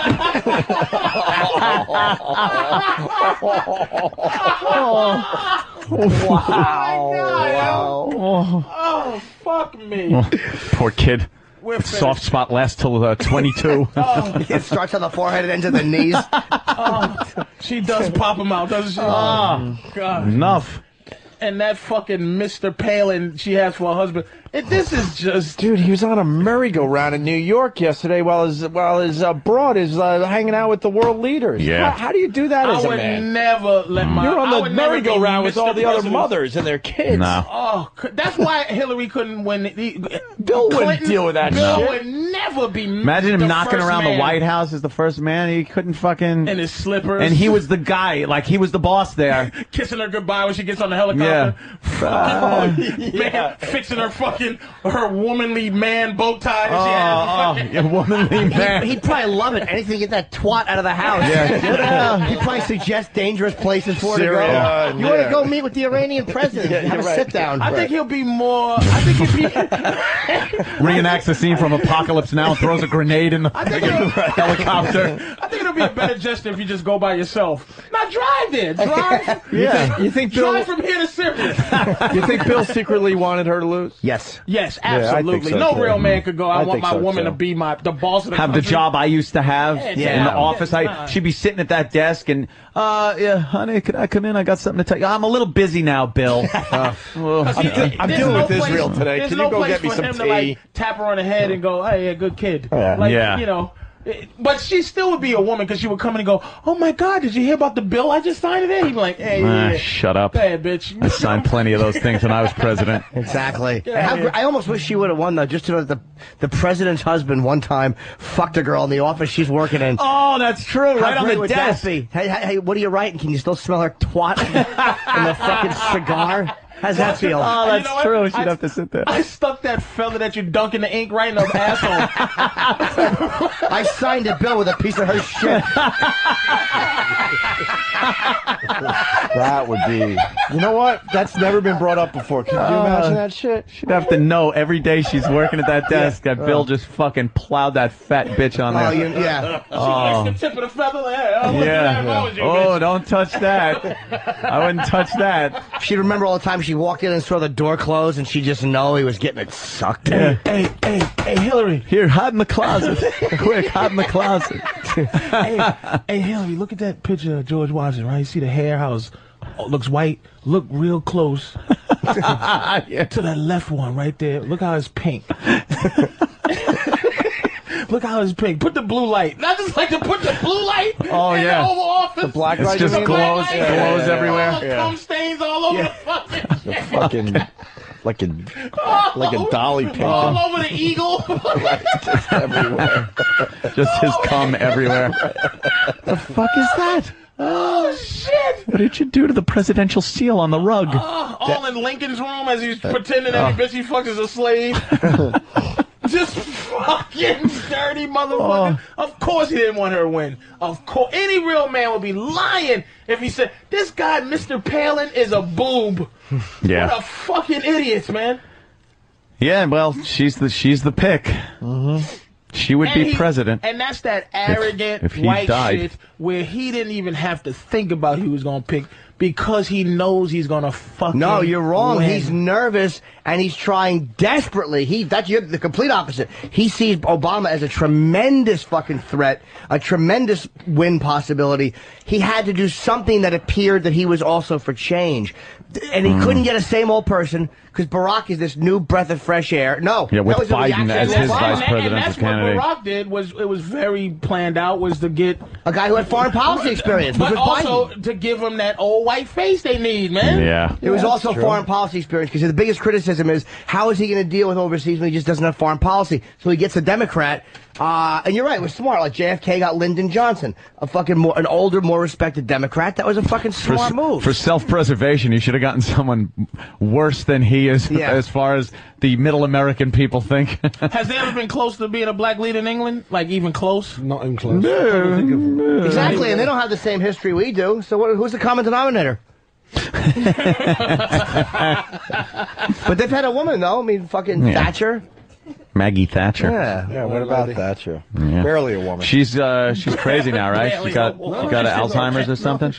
I thought she had Alzheimer's. Barely a woman. No? I'm telling you, that fucking McCain, the Republicans are terrified of fucking Obama. They are very worried. And that way, who else could he have gotten that wouldn't have just seemed like two old white guys? He wanted to go with something different. Oh, his jowls are all swollen. It's from being smashed with a fucking rifle butt. He could have left. He could have left. He's still swollen from 30, 40 Why years would you ago. want that psycho as the like? Just let Obama be the president. Just do it. I like Just get it out the way. my guns. Get it out the way. I like my Second Amendment. Be without your guns for another 4 years, and then I need everything them. will be cool, man. You'll be able to keep a couple of your guns. What do you Keep need? a couple. And then I want to be able to buy more. How many more guns do you fucking want? I want to buy as many as I want. The James Bond replica from I the got new that movie? one. Stop. He's got all that. He does. He has. How many guns you up to, Ant? I can't even count. I have no idea. How about a replica of Robert Ford, the coward Robert Ford? You buy guns the way I cruise Craigslist. The coward, Rob. How about the coward Robert Ford? Yeah. Hey, remember the Brady Bunch episode where he idolized Jesse James? Jesse He shot James. him in the back. Bang, Jesse bang. James shot my father. Bang, bang. Yeah, that old guy. Yeah, getting shot in the back, and who knew that Mr. Brady was getting the same thing? Should we take a break or what? Yeah, I gotta take a little. Yeah, we'll go It's lead pee-pees. time, sure. I gotta. Oh, that's take the gun I need. Huh? All right, look at that. Oh, see? Yeah, you should have shot him. I got like one. They're This killing is the new Knight Rider. Yeah, Oh, killing bring it. back Knight Awful. Rider tonight, Heap right? of Right. shit. oh fantastic. How about the car and have a pussy on the side of it? Wouldn't that be great if a fucking little meaty pussy opened up in the rear passenger door and you could fuck it while you're waiting for your fucking cunt of a date to get ready? Lucky us, Bush is going to talk about the economy tonight. All right. About his bailout plan that a lot of people aren't really buying Bailout into plan. yet. Why is he still pretending to work? To do anything, just leave. He should just be like, God, yeah. I'm pretty much done. So I'm just gonna go to my ranch. Barack is fucking smart though, pointing out how many times McCain voted with fucking Bush. I'm telling you, man, he's got a And good that shot. McCain is fucking dumb. in a class of 390. He was 389. He stinks. My head was bashed apart, and my shoes fell off, and Charlie took my glasses. Is that a tough little run, that guy? I know, you're mad his grades weren't up to par. He had his fucking teeth knocked in with the butt of the rifle and a fucking rice paddy. Sorry, he didn't ace biology. He's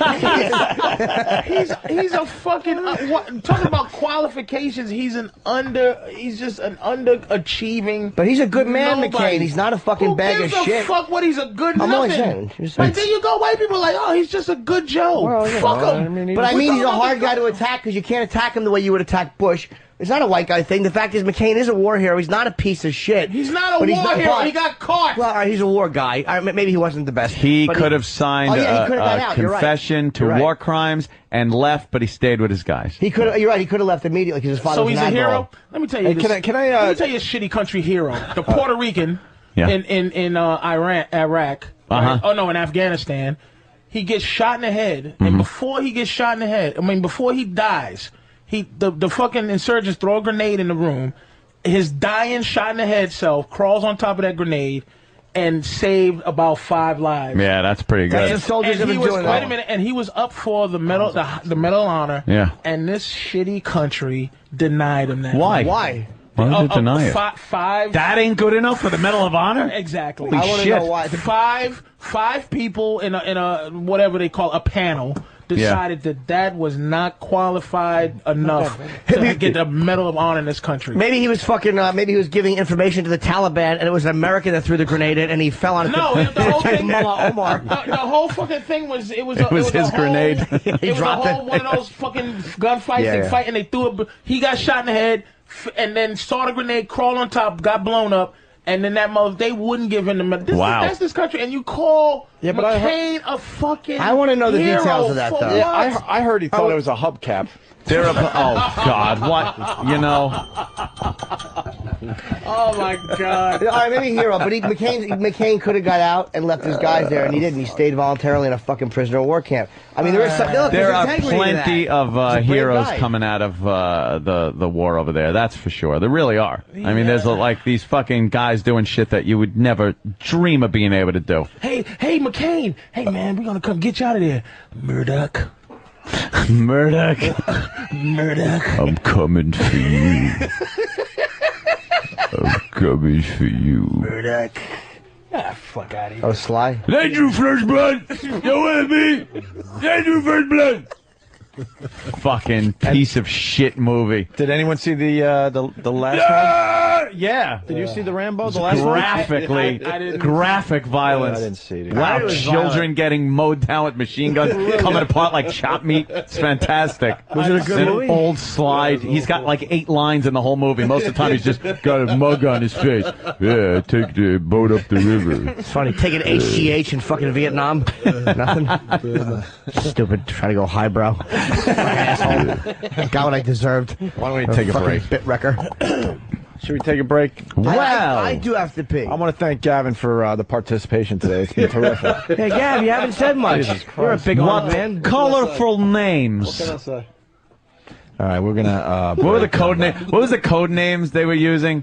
Rambo was using when he was talking, and then the stereotypical Russian guy is like, "What colorful names?" Wolf Den too, and then he says Rambo's name. That guy was one of the great. He plays a Russian villain. That guy, he looks like had the polka dot. He has the big mole in the middle of his head. Yeah. He's always that fucking same. The dude. Russian. Well, we will torture you then. And then the torture starts by that long-haired Asian-looking guy. Is that the guy from Lethal Weapon? Yeah, Lethal Weapon. He's always torturing somebody. Where did we see a woman who looked like him? On the elevator. On the elevator, and Jimmy made a joke about it. Me and Anthony were on the elevator, and this woman looked exactly like him. And I just said to Aunt, he knows more about torture. He's forgotten more about torture. Yeah. And this bitch looked exactly like Chen. I want to say, turn around, lady. This ain't the Nakatomi Plaza. He's the fucking most famous extra in the history of movies. Hell yeah. He's in every one of those movies where he's the bad guy's crony. Like the big Nazi fucking or German bad guy's crony. That's an amazing he has a career like that just because of his face. That's just because of his face. Yeah, he's got the big kind of Asian mustache thing going. Fu Manchu long face. hair, and he knows how to electrocute people on bed springs. Oh, I'm going to make a All right, let's go pee-pee. All right. Let's all pee-pee. It's pee-pee time. The end. Yeah, man, 11 o'clock. Zion. Maybe we'll go a little late. I don't know. We'll see what happens. Whatever. It's fine. Murdered while on 911 phone with dispatcher. Bet it was a black guy. She was murdered when she was on the phone with 911 dispatcher. Because they asked for too much info. Was she calling for help, or was it a coincidence? Oh, that's a shame. Yeah, well, those nice 911 blonde. people are the worst. What are you Somebody's stabbing me right in my chest. Miss, what part of your chest? Upper left. Exactly. If you don't calm down, miss, we're not going to be able to send you help. Exactly. Yeah, I got a gun in my face. They are bad. You guys want to play black or white? What? I play that with cops when I watch Cops. All right. Whenever the call goes out and it's like, we Sure. got a domestic dispute, it's like, okay, whitey. Drunk white trash in a trailer. Yep. And then they go up and Well, let's play our own some version. woman arguing over the cost of her teeth with her daughter. We got some stories here, and we'll play one or two that might pique your interest. But let's play black or white before we play the audio. Of course. You got a newborn found in middle school trash. Oh, black. White. Absolutely white. Wow. No. I'll say black. I'll tell you why. How are we going to figure this out? White. My best. Yeah. White. All right. I just realized this is radio and we got just audio. White people refuse to own up to anything they do. Black people will just give the baby away in plain sight. If it was high school, I might say white. But since it's middle school, I'm going to say black. Black. What, middle school girls are getting knocked up? Are you fucking serious? More because it's white, because it's middle school. That even makes it more of a case that it's white. Here's the story. All right. Ant, of course, says black. Patrice, of course, says white. You guys would be great friends if you were the same color, man. I also say and white. I also say black. Ivory I'm gonna say and white. ivory. Jimmy goes with black. Gavin goes with white. I'll go with white. Just Gavin's not really part of the show, though. He's just hanging out. He just didn't want it to be 3-1, but he knows. All right, let's see what this is about. A 14-year-old girl may be facing... 14-year-old girl? Well, now I hear 14-year-old girl. What do you say? He's about age 14. I'm sorry to let you down. I got to go black. Yeah. I have to. Wait, middle school, 14? White. Oh, shit. What? Not sure there. Middle school, 14. Oh. In school? The 21-year-old middle school student. Oh, shit. Oh, my God, it might be black. Bravo. Wow. Okay, fuck. A 14-year-old girl may be facing child abuse charges after a newborn believed to be hers was discovered in a dumpster. Phoenix authorities say the teen gave... Phoenix, We'll Arizona. Stop again. Now we're All up right, to 14-year-old Phoenix girl. American Indian. Oh. No. Kidding. No. The teen gave birth in an administration building at Osborne Middle School, then put the baby in a trash can on school grounds. Give us a school name. official reportedly discovered the infant screaming with his umbilical cord still attached. An emergency crew rushed the baby boy to a nearby hospital where police say he's in excellent condition. Phoenix Fire Department officials say they eventually found the child's mother in good condition at a nearby apartment complex. The baby boy is now in the custody of Child Protective Services. Investigators are planning to file an official report on the incident with the district attorney for review. That was black. Housing project. Could still be white trash. I don't know about white trash. Could be white Phoenix trash. complexes. All right, there was no clue in that audio, unfortunately. But white trash kids usually keep their kids. White trash girls will keep their kids. White like upper crusty that got pregnant, they're the ones that toss them in the fucking garbage because they don't want mumsy and dadsy. Black girl, Could have been. Yeah. Couple of clues there, but it could swing either way. The pendulum is swinging back the other way. All right. Wait a minute, though. The fact that they reported that is probably white. You think? That might be white because that's a story. I would love to know now, but I don't think we're going to get the answer to You that. know, you could drop a child off at the fire department or police station and no questions asked. You know, if a mother gives birth and then just drops the kid off at the police station. But they don't do that. They throw him in the fucking garbage. Really amazing. I don't think that's a black person thing to do. It's not necessarily an either or. We're on That's all over kinda- the country. Yeah, We're it's gonna not find out the culturally answer. acceptable by any group. Yeah, it's actually not. No, it's great. I know white people are serial killers, but what do you think? We co-sign for that too? Like, get rid of the baby. Yeah. Why go to the hospital? You're going to be late for class. Throw it in the garbage. I got Mike in Arizona. I'm thinking he might have the answer. All right. Let's see. Hey, Mikey, can you help us out with this? Nothing to add, but other than it was a Hispanic chick. We're both kind of right and wrong at the same time. Yeah, right and wrong. Yeah, black skin, white hair. So Later, guys. It's true. a lot of white features and black features. So okay, I wasn't thinking That's that. a wash. All right, we'll do another one It's here. a wash.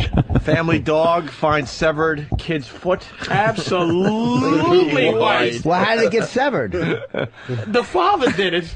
No, the kid found... The dog just... That's white. The dog dragged a foot back to the house. Yeah, after the kid got it severed I'm in just some saying, family dog don't make Yeah, that. from some a white buried hooker family's- in the backyard, of course. accident, probably Buried from. hooker's All right. foot. It was probably his father working very hard doing something. And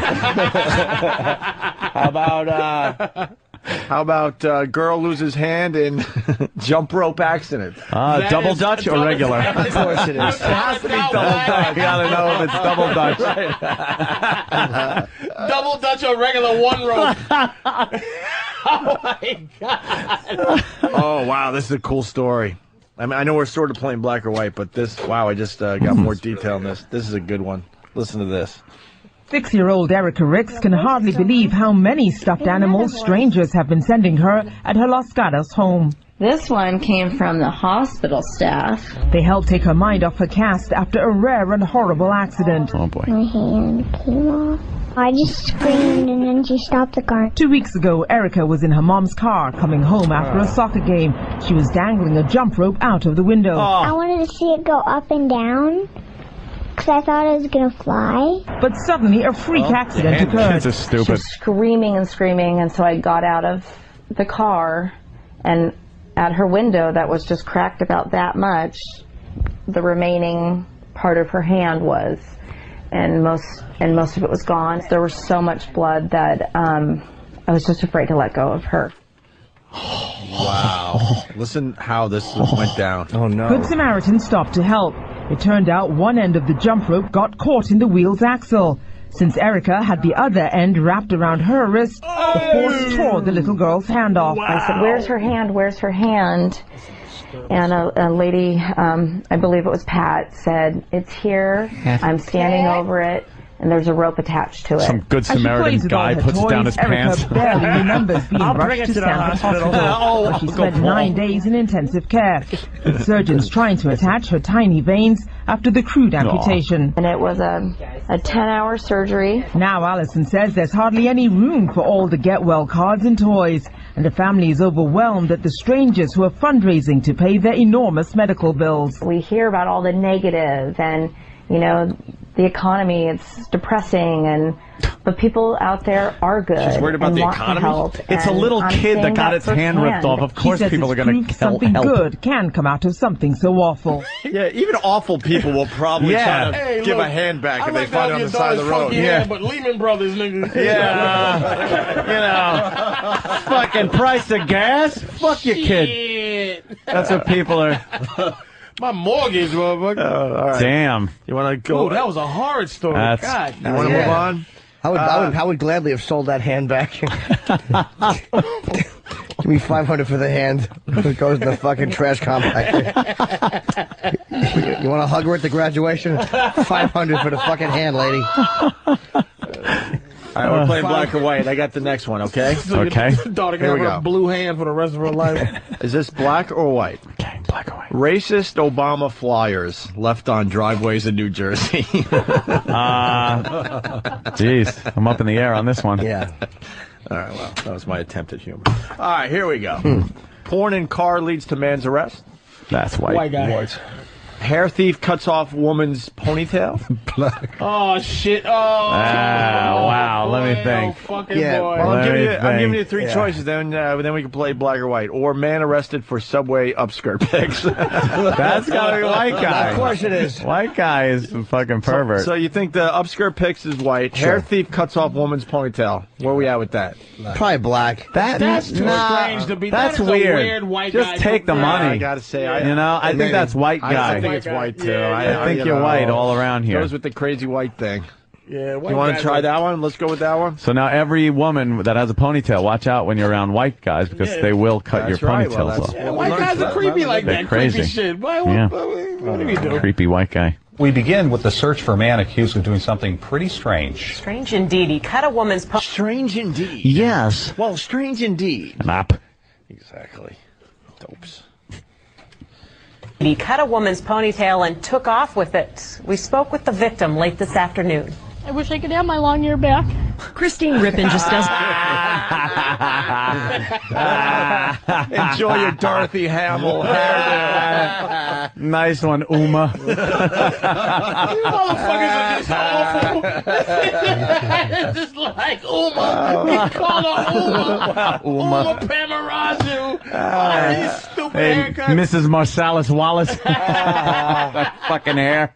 Oh my God. I wish I could have my long hair back. It grows back, dummy. Stop crying. You're lucky he didn't stab you. That's right. Fucking idiots. The victim late this afternoon. I wish I could have my long hair back. Christine Rippin just doesn't feel like herself right now, especially when she looks in the mirror. And he goes, well, can I see? So I turned around and showed him, and he goes, well, Whore. can I touch it? Whore. And so I walked out from behind the front desk, and I'm like, yeah, it's real. You know, I'm proud of my hair. It was, you know, what made me me. She was working at this Comfort Suites hotel in Ramsey on Sunday when a man came in and complimented Ramsey. her on her hair. But from there, the conversation quickly turned strange. It was real. He took a brush out and brushed down it, and I kind of turned, and I'm like, Such a you know, white what are guy. you doing? He's like, well, I want to brush through it. No. Yeah. This fucking dumb cunt.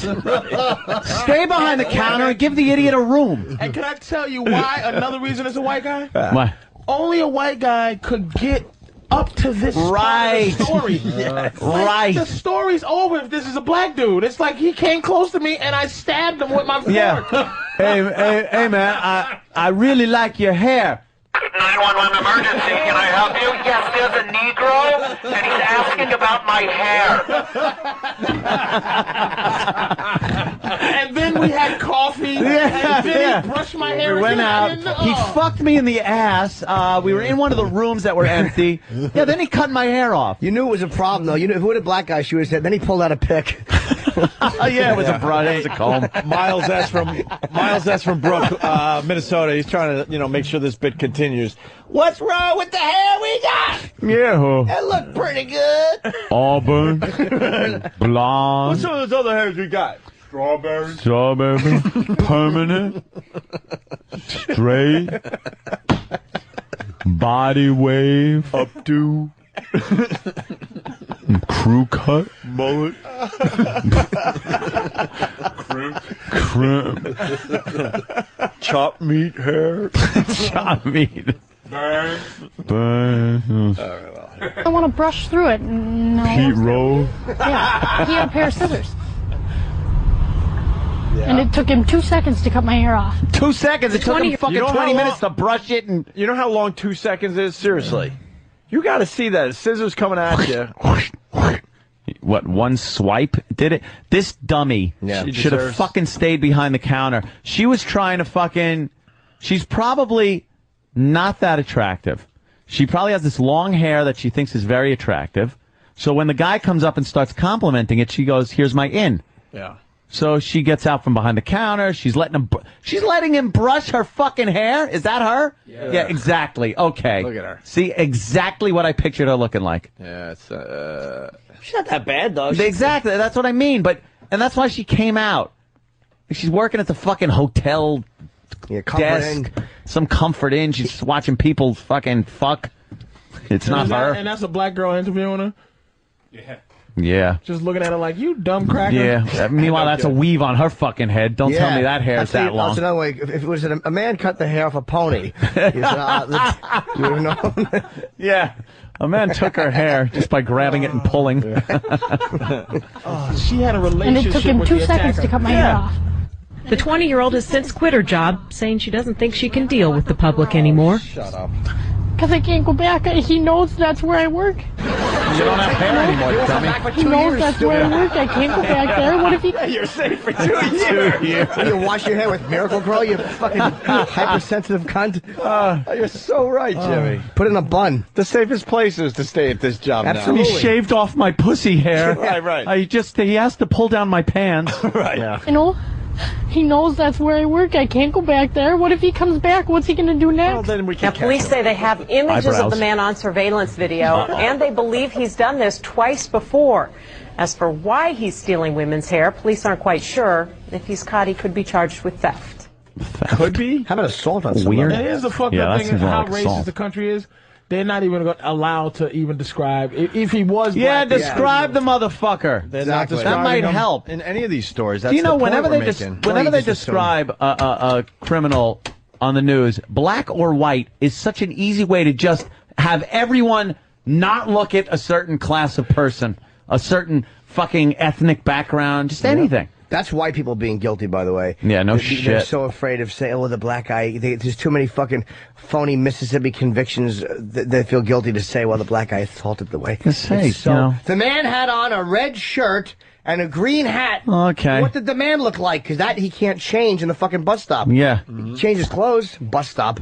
So many articles wouldn't print the description, but there actually was one that actually had a description of that guy, and he was a white man in his 40s. There you go. Wearing a Hawaiian shirt. That is so MO. Yeah. That's so middle-aged white guy. It's funny. He tries to blend in. He's got 3 different hunks of hair and a Hawaiian shirt. How do they not catch this guy?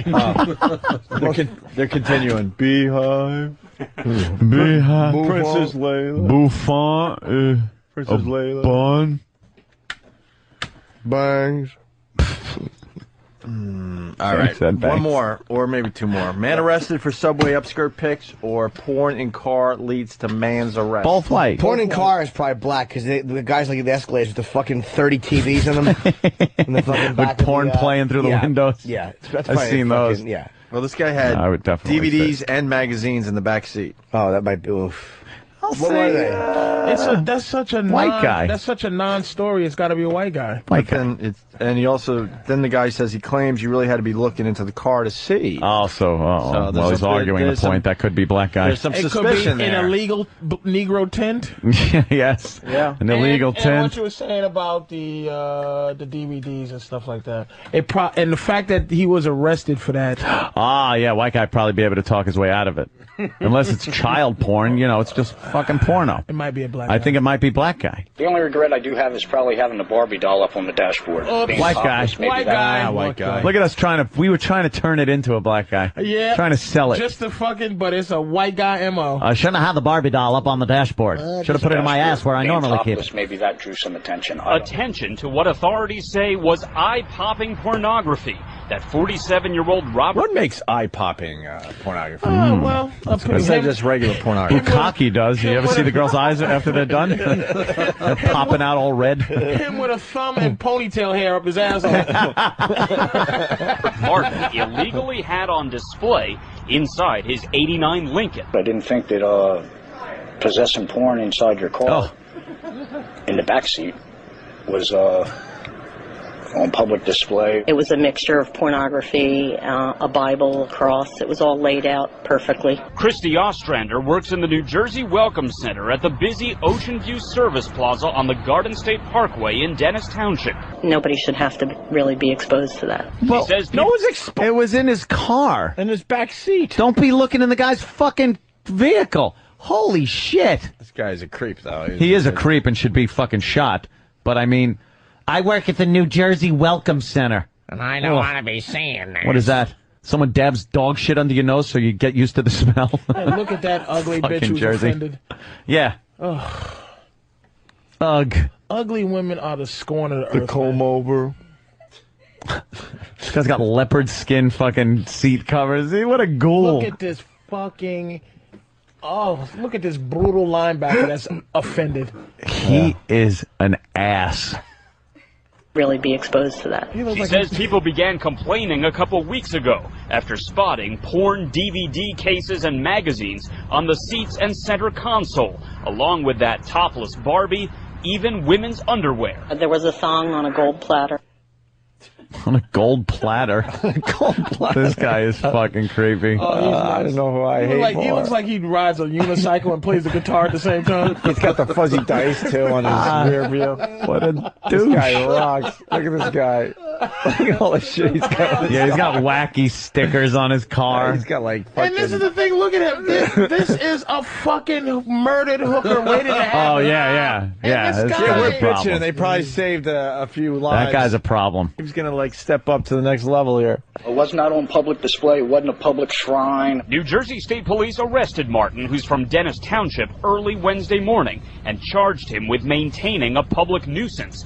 They nabbed him after he parked the car at the service plaza. He's done that for months in order to catch a ride to his job at this boatyard in Atlantic City. It was majorly way overblown. The only way that thing would ever been known was anything was in there was for somebody to walk up and actually look in that car. Martin says he had the explicit materials in the car because he's in the process of moving to a new apartment.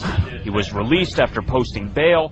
The porn is now in the hands of state police as evidence. I can just say, anybody that's out there, if you have any pornographic material whatsoever, do not have it in your car. Well, thank you. Thanks. Coming from an expert. John in Virginia writes, New Jersey, did Springsteen ever have a song for this guy?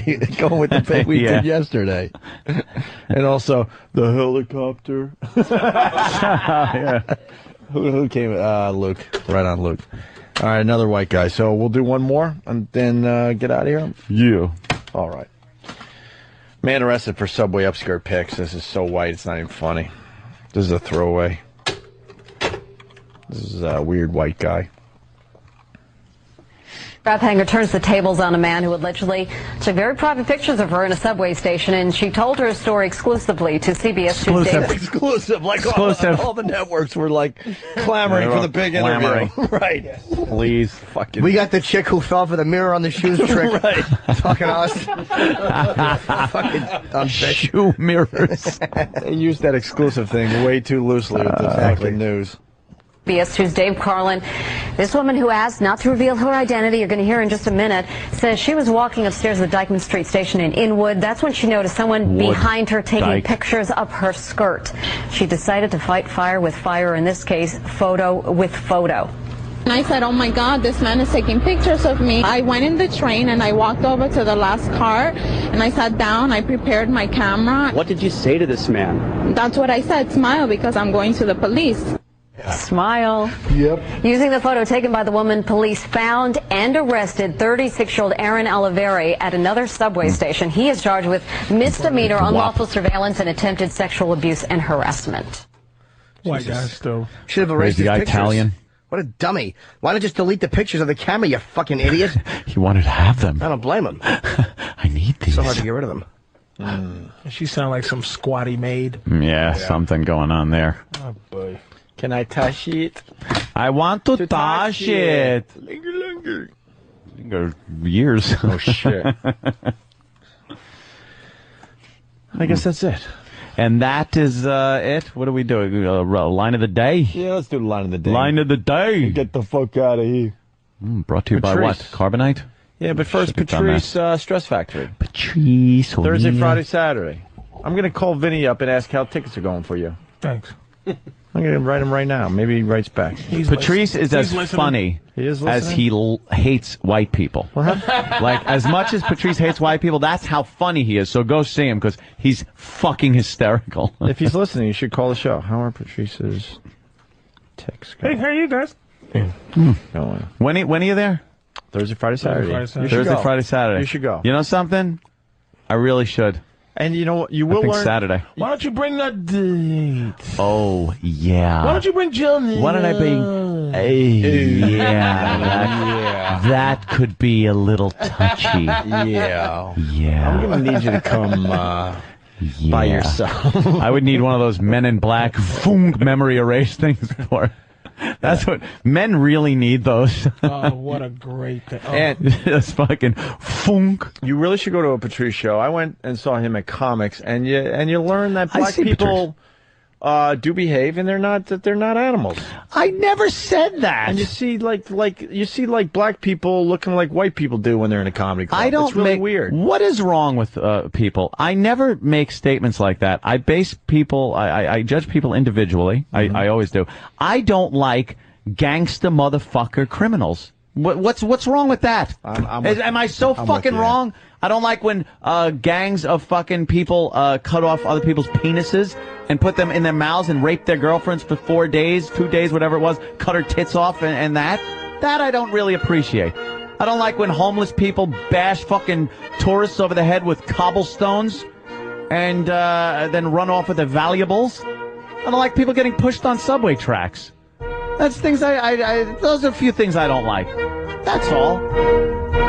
But there are plenty of individuals, people that I know individually, that I consider my good friends of many ethnic backgrounds, that people think I do not like. I like our own David. He is Jewish. He is Jewish. As people know, I collect memorabilia that Jews probably wouldn't appreciate. Danny, what is up on my shelf above, right to the right of my refrigerator? Proudly on display is an original World War II Nazi officer's hat. It's right there in my kitchen. David. I took a look at it the other day. That guy from Geek Squad, bro, I saw it, was like, he was Jewish, yes. He's Jewish. And he got to see that. But it's a display of history. I don't consider it a display of hate. David. It's history, David. David. Where do you stand with Nazi stuff?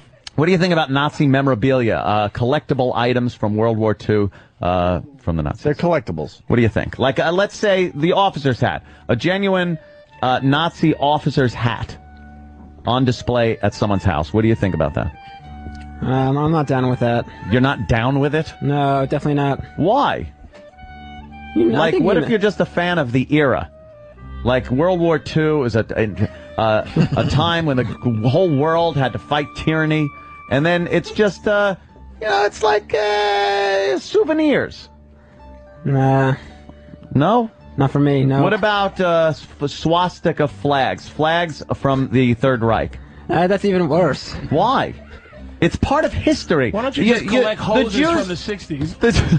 Hoses. This is a genuine German Shepherd muzzle, rarely used. Now look at this original tree limb where they killed Leroy. Oh God! This is not a symbol of hate. It's a noose that could have been used for anything. But Jesus Christ, man! It's creepy. Like no, it's like history. You know? It is history. And the Jewish people say never forget. So this is kind of keeping it in the forefront. But I think that they meant never forget in terms of not in terms of having the hat so people could just see it and go, wow. Yeah. Hey, don't forget. What do you have, a lampshade too made out of no lampshades. A lampshade of juice. Just pile of teeth fillings or nothing like that. No jewelry made out of that. I just collect, like, what else do I have? I have a lot of pins. I have stolen art. The formula for the best gas. I have a V2 rocket. The best. Yeah, Zyklon B. You guys missed it. Aunt goes, what else do I got? Not much after Jill got it. Oh, well, no.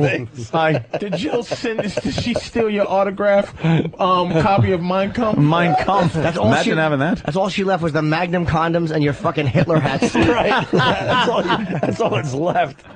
All right, David. David, I'm sorry. Because now I'd feel funny inviting you over. Are you? That's you? You have that at your house? Yes, I have a Nazi officer's hat in my kitchen. It's on display, like, kind of, Why would it be in your kitchen? Well, my kitchen is huge. Because that's where you cook them, David. Yeah. No, Jesus! No. I knew that was coming. No. The filter stopped a line that I had. Hey, David, do you make a lot of money? No. You're poor? No. I'm poor. Me, myself, yeah. All right, his parents aren't, though. Everyone has a price. How much money would it take to put a Hitler mustache on you right now? Can you grow a mustache? Oh, he'll be cut out the will. There's no way he'll do that. How much money? What do you mean by put one on? Like, you could say it's draw it on with a Sharpie. You could say it's a Charlie Chaplin. Or should we make him grow it for real? Oh, what about if I just bring in the hat and maybe an armband, and he puts that on, and we draw the mustache on? Would that be offensive to you? It would be. All right. He would never do it. Not even for not even for 300. I don't believe. That wouldn't. How much? No, I don't think his parents wouldn't like it. It would either. also probably be offensive to people who fire other people. Exactly. Oh, they probably wouldn't like it. Oh, Jimmy, your letter to Mel. I forgot. I've been working on it for you. Oh, good. Are you all right with me sending it? McCain and Palin are meeting Bono in New York City today. Yeah, right Get on, the man. fucking traffic. Right on, man. Bono copters in. Intern Dave. Got to sit in traffic. I know. David. Sorry, David. Yes. Kosher sports might go away. You got to read it dry. Yeah, we're gonna have a talk about this. We're gonna fix it up. No, we don't have. This is the talk. We don't have a talk about anything. Well, Not even me and you. I just mean in general, like running the me show and. here. I know he gets like that. He shushed Opie once. Yeah. We were talking. Somebody was talking, and Opie decided to. He should have. He shushed you. Oh, he shushed me. Yeah. See, now there's a problem, right? Jesus, I didn't know it was me. He shushed Opie. Fucker. I'm teasing. David knows I like it, even though he tries to pick up on any girl that comes in here. Hey, do you know Opie? Anthony has a book called Holocaust Schmolocaust. Yeah. All right. Who's he picking up on today? Who are you hitting on today? Yeah, who is it? Is it our lovely friend that's in the studio? What's your name? Lillian. What's your real name, though? The one we can't pronounce. Have you? Your real name is squiggly line, X, some circles. No. And a couple of plants. What's your real name? Why would that might be on? Umbuga. Umbuga. I am Umbuga O'Neill. Yes. Her real name. Her real name is a dragon. Have you spoken with David yet? Yeah, I have. And has he been overly friendly to you? No, I don't think so. You don't think so? Has he asked you anything about your personal life? He's a horn dog, this kid. He's a virgin. Oh, he's got no game whatsoever. But he will try to pick up on every girl that's in here. How long have you been trying to get pussy? A little while. A little while. Yeah. How long? Well, since Moses came down from Commandment 11. Exactly. Yeah. Hey, so you jerk off, what, 3 times a day? Whoa. Hey, what? You're getting a little personal there. Wow. How often do you say? I want to get back to this. That is a little personal. Yeah. So what's with the sports now? It's going to go Hold on. Now he's thinking about his bit and his air time. First, you got to answer Patrice. It was a little personal, yes. But how often do you stroke your cock? I think that's a bit personal. No, it is. It's very personal. But would you say once a day you stroke it? Do I really have to answer that question? Yes. It's a bit personal. Yes. How often do you stroke I think your cock? that's a personal question. It is. That's why I'm asking it. But how often, I'm saying, do you grab that cock? And first of all, David, listen, no one is fucking frightened by your stern moving on this. Yeah. We'll continue to ask you, will get an fuckface. How many times do you jerk off, you dirty Jew? Stop playing games with us. Don't try to passive aggression us out of your head. Hey, whoa, where you gonna go there? Shut the fuck up. Your hero fucks his Chinese daughter. I'm not putting up with it. My hero? What? No. Woody Allen fucks his kid. So listen, stop trying to go, hey, move on to the thing with the thing. Let me ask. You're a virgin. How many times do you jerk your balls? Listen to Jimmy. Let me ask you now, for real. Now, there's none of this needed. But how often would you say that you grab a hold of that delicious cock, guaranteed clipped, and pump it until some of that bleachy goodness comes shooting out? Until you got jellyfish all over your belly. How often would you say that? Until some of that landlord ink just comes blowing right out of those. I don't even know what that one. Right out of the tip of that ballpoint pen you got there. Yeah. Landlord. Okay. How often do you think you grab? I don't it? even get that one, but okay. That's right. Doesn't matter. How often would you say you jerk off? Yeah. Probably twice a day. Probably. Once before you come here. Twice a day. Or usually when you get home. When's the Twice first a time? day. Probably when you get home. Yeah. That's the first time you'll stroke it, and then before bed. Normally. I guess so. Would you say pornography is your biggest thing? 'Cause we obviously know you have her filed. Look, Lillian right there, the Asian girl's filed in your Rolodex. Oh, yeah? Yeah, I'm sure she is. In your mental jerk-off Rolodex Right. that So every you'll guy probably- has. Oh, yeah? Is that what you say? Yeah, I think so, yeah. Oh. You'll jerk off thinking of her later. Whatever you say. Yeah. Oh, he's fucking with you, Jimmy. No, he's not. He's a little uncomfortable. He goes, yeah, whatever you say. He doesn't know how to deal with it. Yeah, He's his parents embarrassed. listen to this shit. He's a little uncomfortable. Yeah, he's a little nervous, He's got to but- tell his parents every time what he did on the Opie and Anthony show. What fantasy do you think you'll have about Lillian? Generally, you don't have to be dirty. Like every other Asian porno shitting on the chest. She have a fucking a hat made out of meatloaf, and she puts her head in a hole where Komodo dragons are chewing it, and the guy's peeing on her asshole. Come on! Holy shit! Asian porn is perfect. Asian porn's horrific. But the pubes are fucking pixelated out. Yeah, we wouldn't want to offend people. Why don't we make him? Why don't we make him bring in like maybe some porn that he finds like hot? Look at him. Oh, he's so uncomfortable. Can But you Can you point us to some porn you liked on the internet for next time? Uh-oh, here come what you got there? Evil, invasive angles. Look at that. Playgoyim. What about it? Ugh. Is that appealing? I'm showing him anal acrobats. Let me see it. Let him hold it. Pence, I own this house. Wow. See, he's a landlord. Stephen S. wants to name the Wow. Look at those Benoit Anthony. Stephen S. balls. wants to name the segment where David looks at porn. Wants to name it Schindler's Lust. Some nice ones in there. Yeah, big Benoit balls. David, what's up? You're falling apart on us. I certainly am. Too much? Too much. Yeah. So you jerk off what's the twice a matter? day. Big deal. We covered that. I jerk off every day. Do you really? Okay. Jimmy? I love coming. I jerk off 3 times, my friend, and I get pussy. You don't jerk See? off 3 times a day. Oh, brutal! I got Every day? Pornhub and Tube 8. I can't Oh, stop wow. jerking my dick. Yeah, good stuff. All right, let's get line of the day, and we'll we'll go down this road next time we die. Yeah. With Oh, this he'll be sexy gone David. after this. He'll be No, gone. David's a trooper. David, you all right? Oh, he's. I'm all right, yep. You're okay, David. I'm Let me ask okay. you a My question. David. He got the 1,000-yard stare now. Look I'm at just him. a collector, David. I'm not. I don't. Yeah, you're safe here. I'm not like looking to bring back, the Reich. I'm just a collector of some of World War II memorabilia. I own an English Enfield rifle, which was used to kill Nazis. I also own a German Mauser, which was used, to do bad things. You should see that brass butt plate on that motherfucker. Probably cracked 1,000. Oh. So, Wow. Hitler and the Goblet of Fire. what do you People do? love fucking Nazis in movies and shit.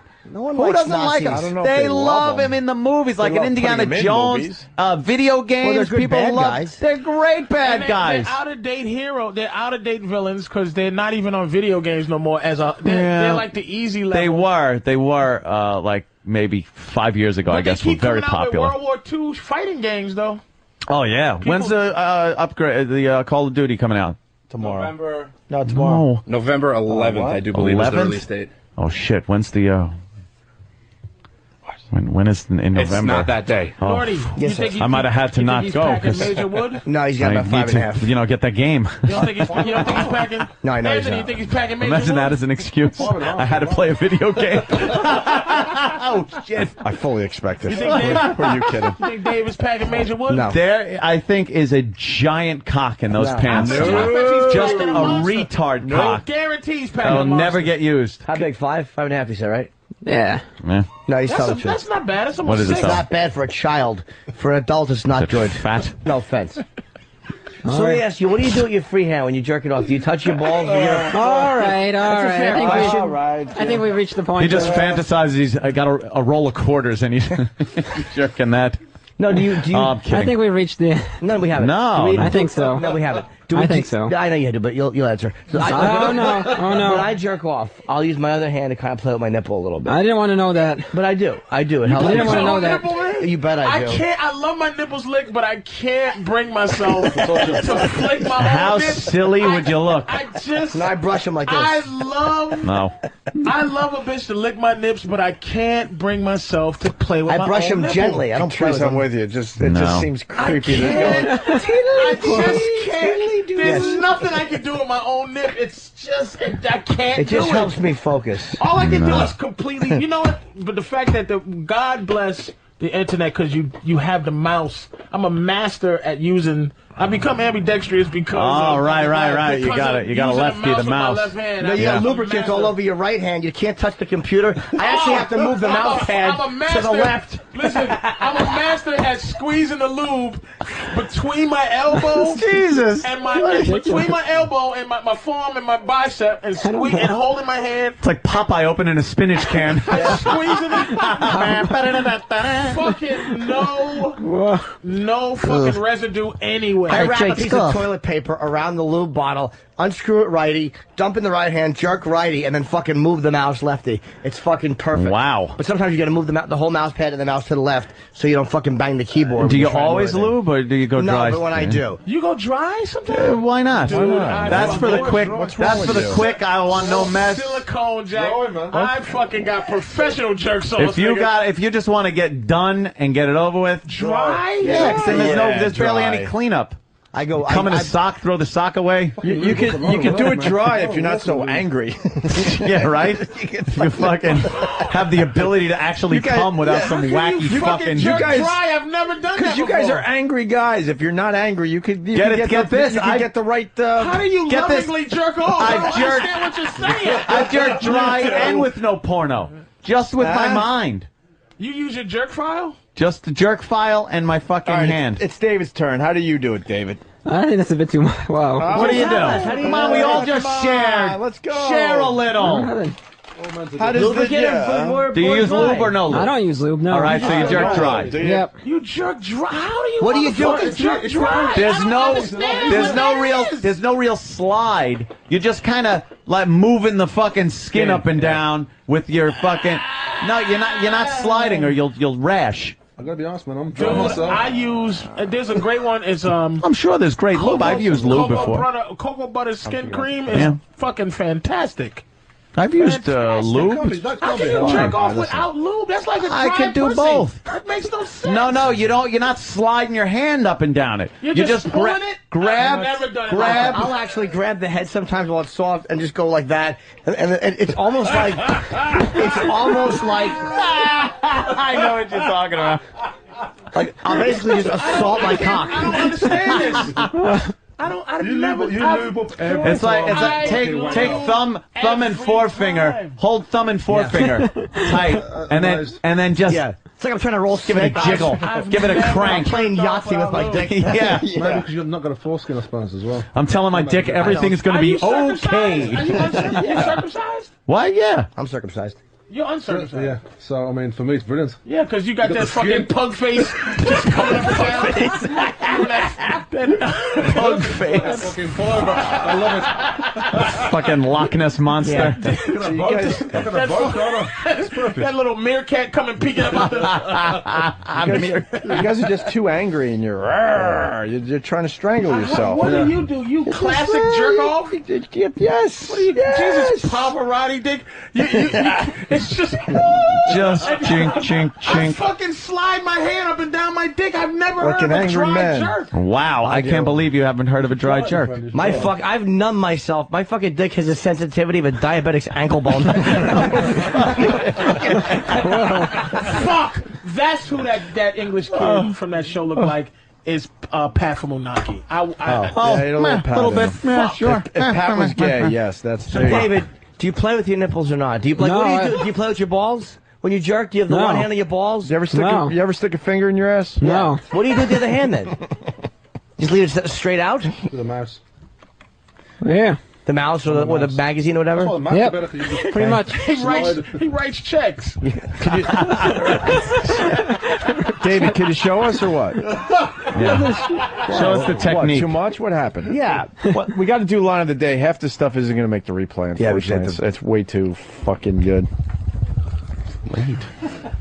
All right, David, we're going to continue with this, my friend. That's right. Oh, yeah? Yeah, we are. Okay. That's right.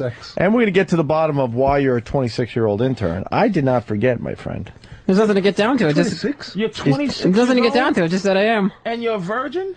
26-year-old intern virgin. No game. What's going on? Zero game. You never bought pussy? Yeah, he just laughs. What? Why didn't you buy pussy if that's the case? Did you ever buy pussy? No. Blowjob? You ever get your ass eaten? You had a lap dance? Yeah, he's had them. And then tell her what you want. Because you don't want to just see.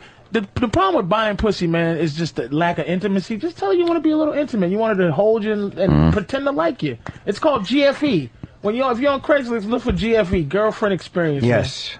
Man. All right. Or M number 4M. What's that mean? Male.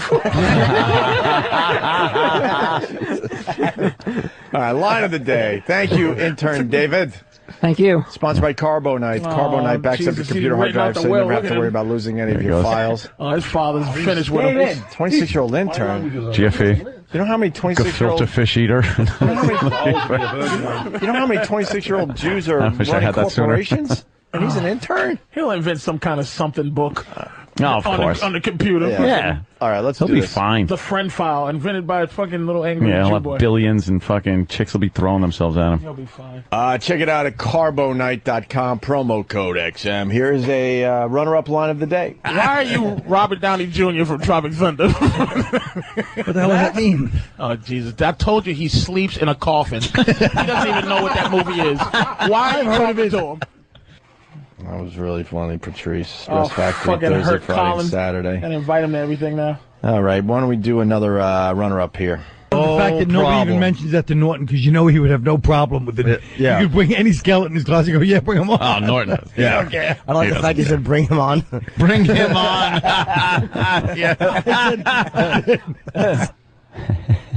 That's a good one. That's a doozy. Colin. Another runner-up line of the day. And David's got a real look for those that can't see him. He looks like he'd be in, like, Barracks 3 at the Schwitz, you know? It's amazing. Jeez, the Schwitz. What's up, Patrice? He's just so Jewish. He still has pyramid brick dust on his fingers. How is that not line of the day? Oh, that's so funny. I didn't think anyone could come up with anything better than that. Patrice, Stress Factory, Thursday, Friday, Saturday. I've never heard it called the Schwitz. The Schwitz. Sounds like a club at a hotel. Here is your line of the day. Oh, one more runner-up? All right, one more runner-up. A beautiful 35-year-old ain't as good looking as an ugly 19-year-old. There's a quote. Fucking, where have you been? Words Patrice? to live by. What the fuck's wrong with you? Hiding from us for the last month and a half. Here's your line of the day. Here comes line of the day. Line of the day.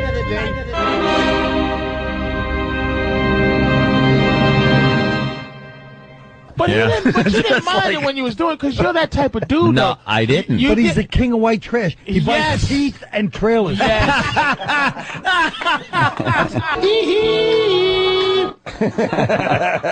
to keep that for a while. Very nice. There you go. Another show in the books. Colin Quinn. Colin Quinn's going to be at Governor's next weekend. Not this weekend.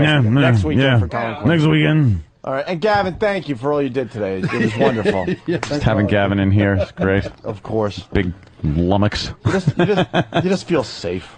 It just makes everyone feel safe. He's got a great smile. Thank you. Handsome and big and tall. Muscular. Just say it, he's dreamy. He is dreamy. I'm nervous. What if Gavin looked like What if Obama was Gavin? Would you definitely not vote? Would fuck you no. Still wouldn't vote for him. He's English. You can't. He's not a citizen.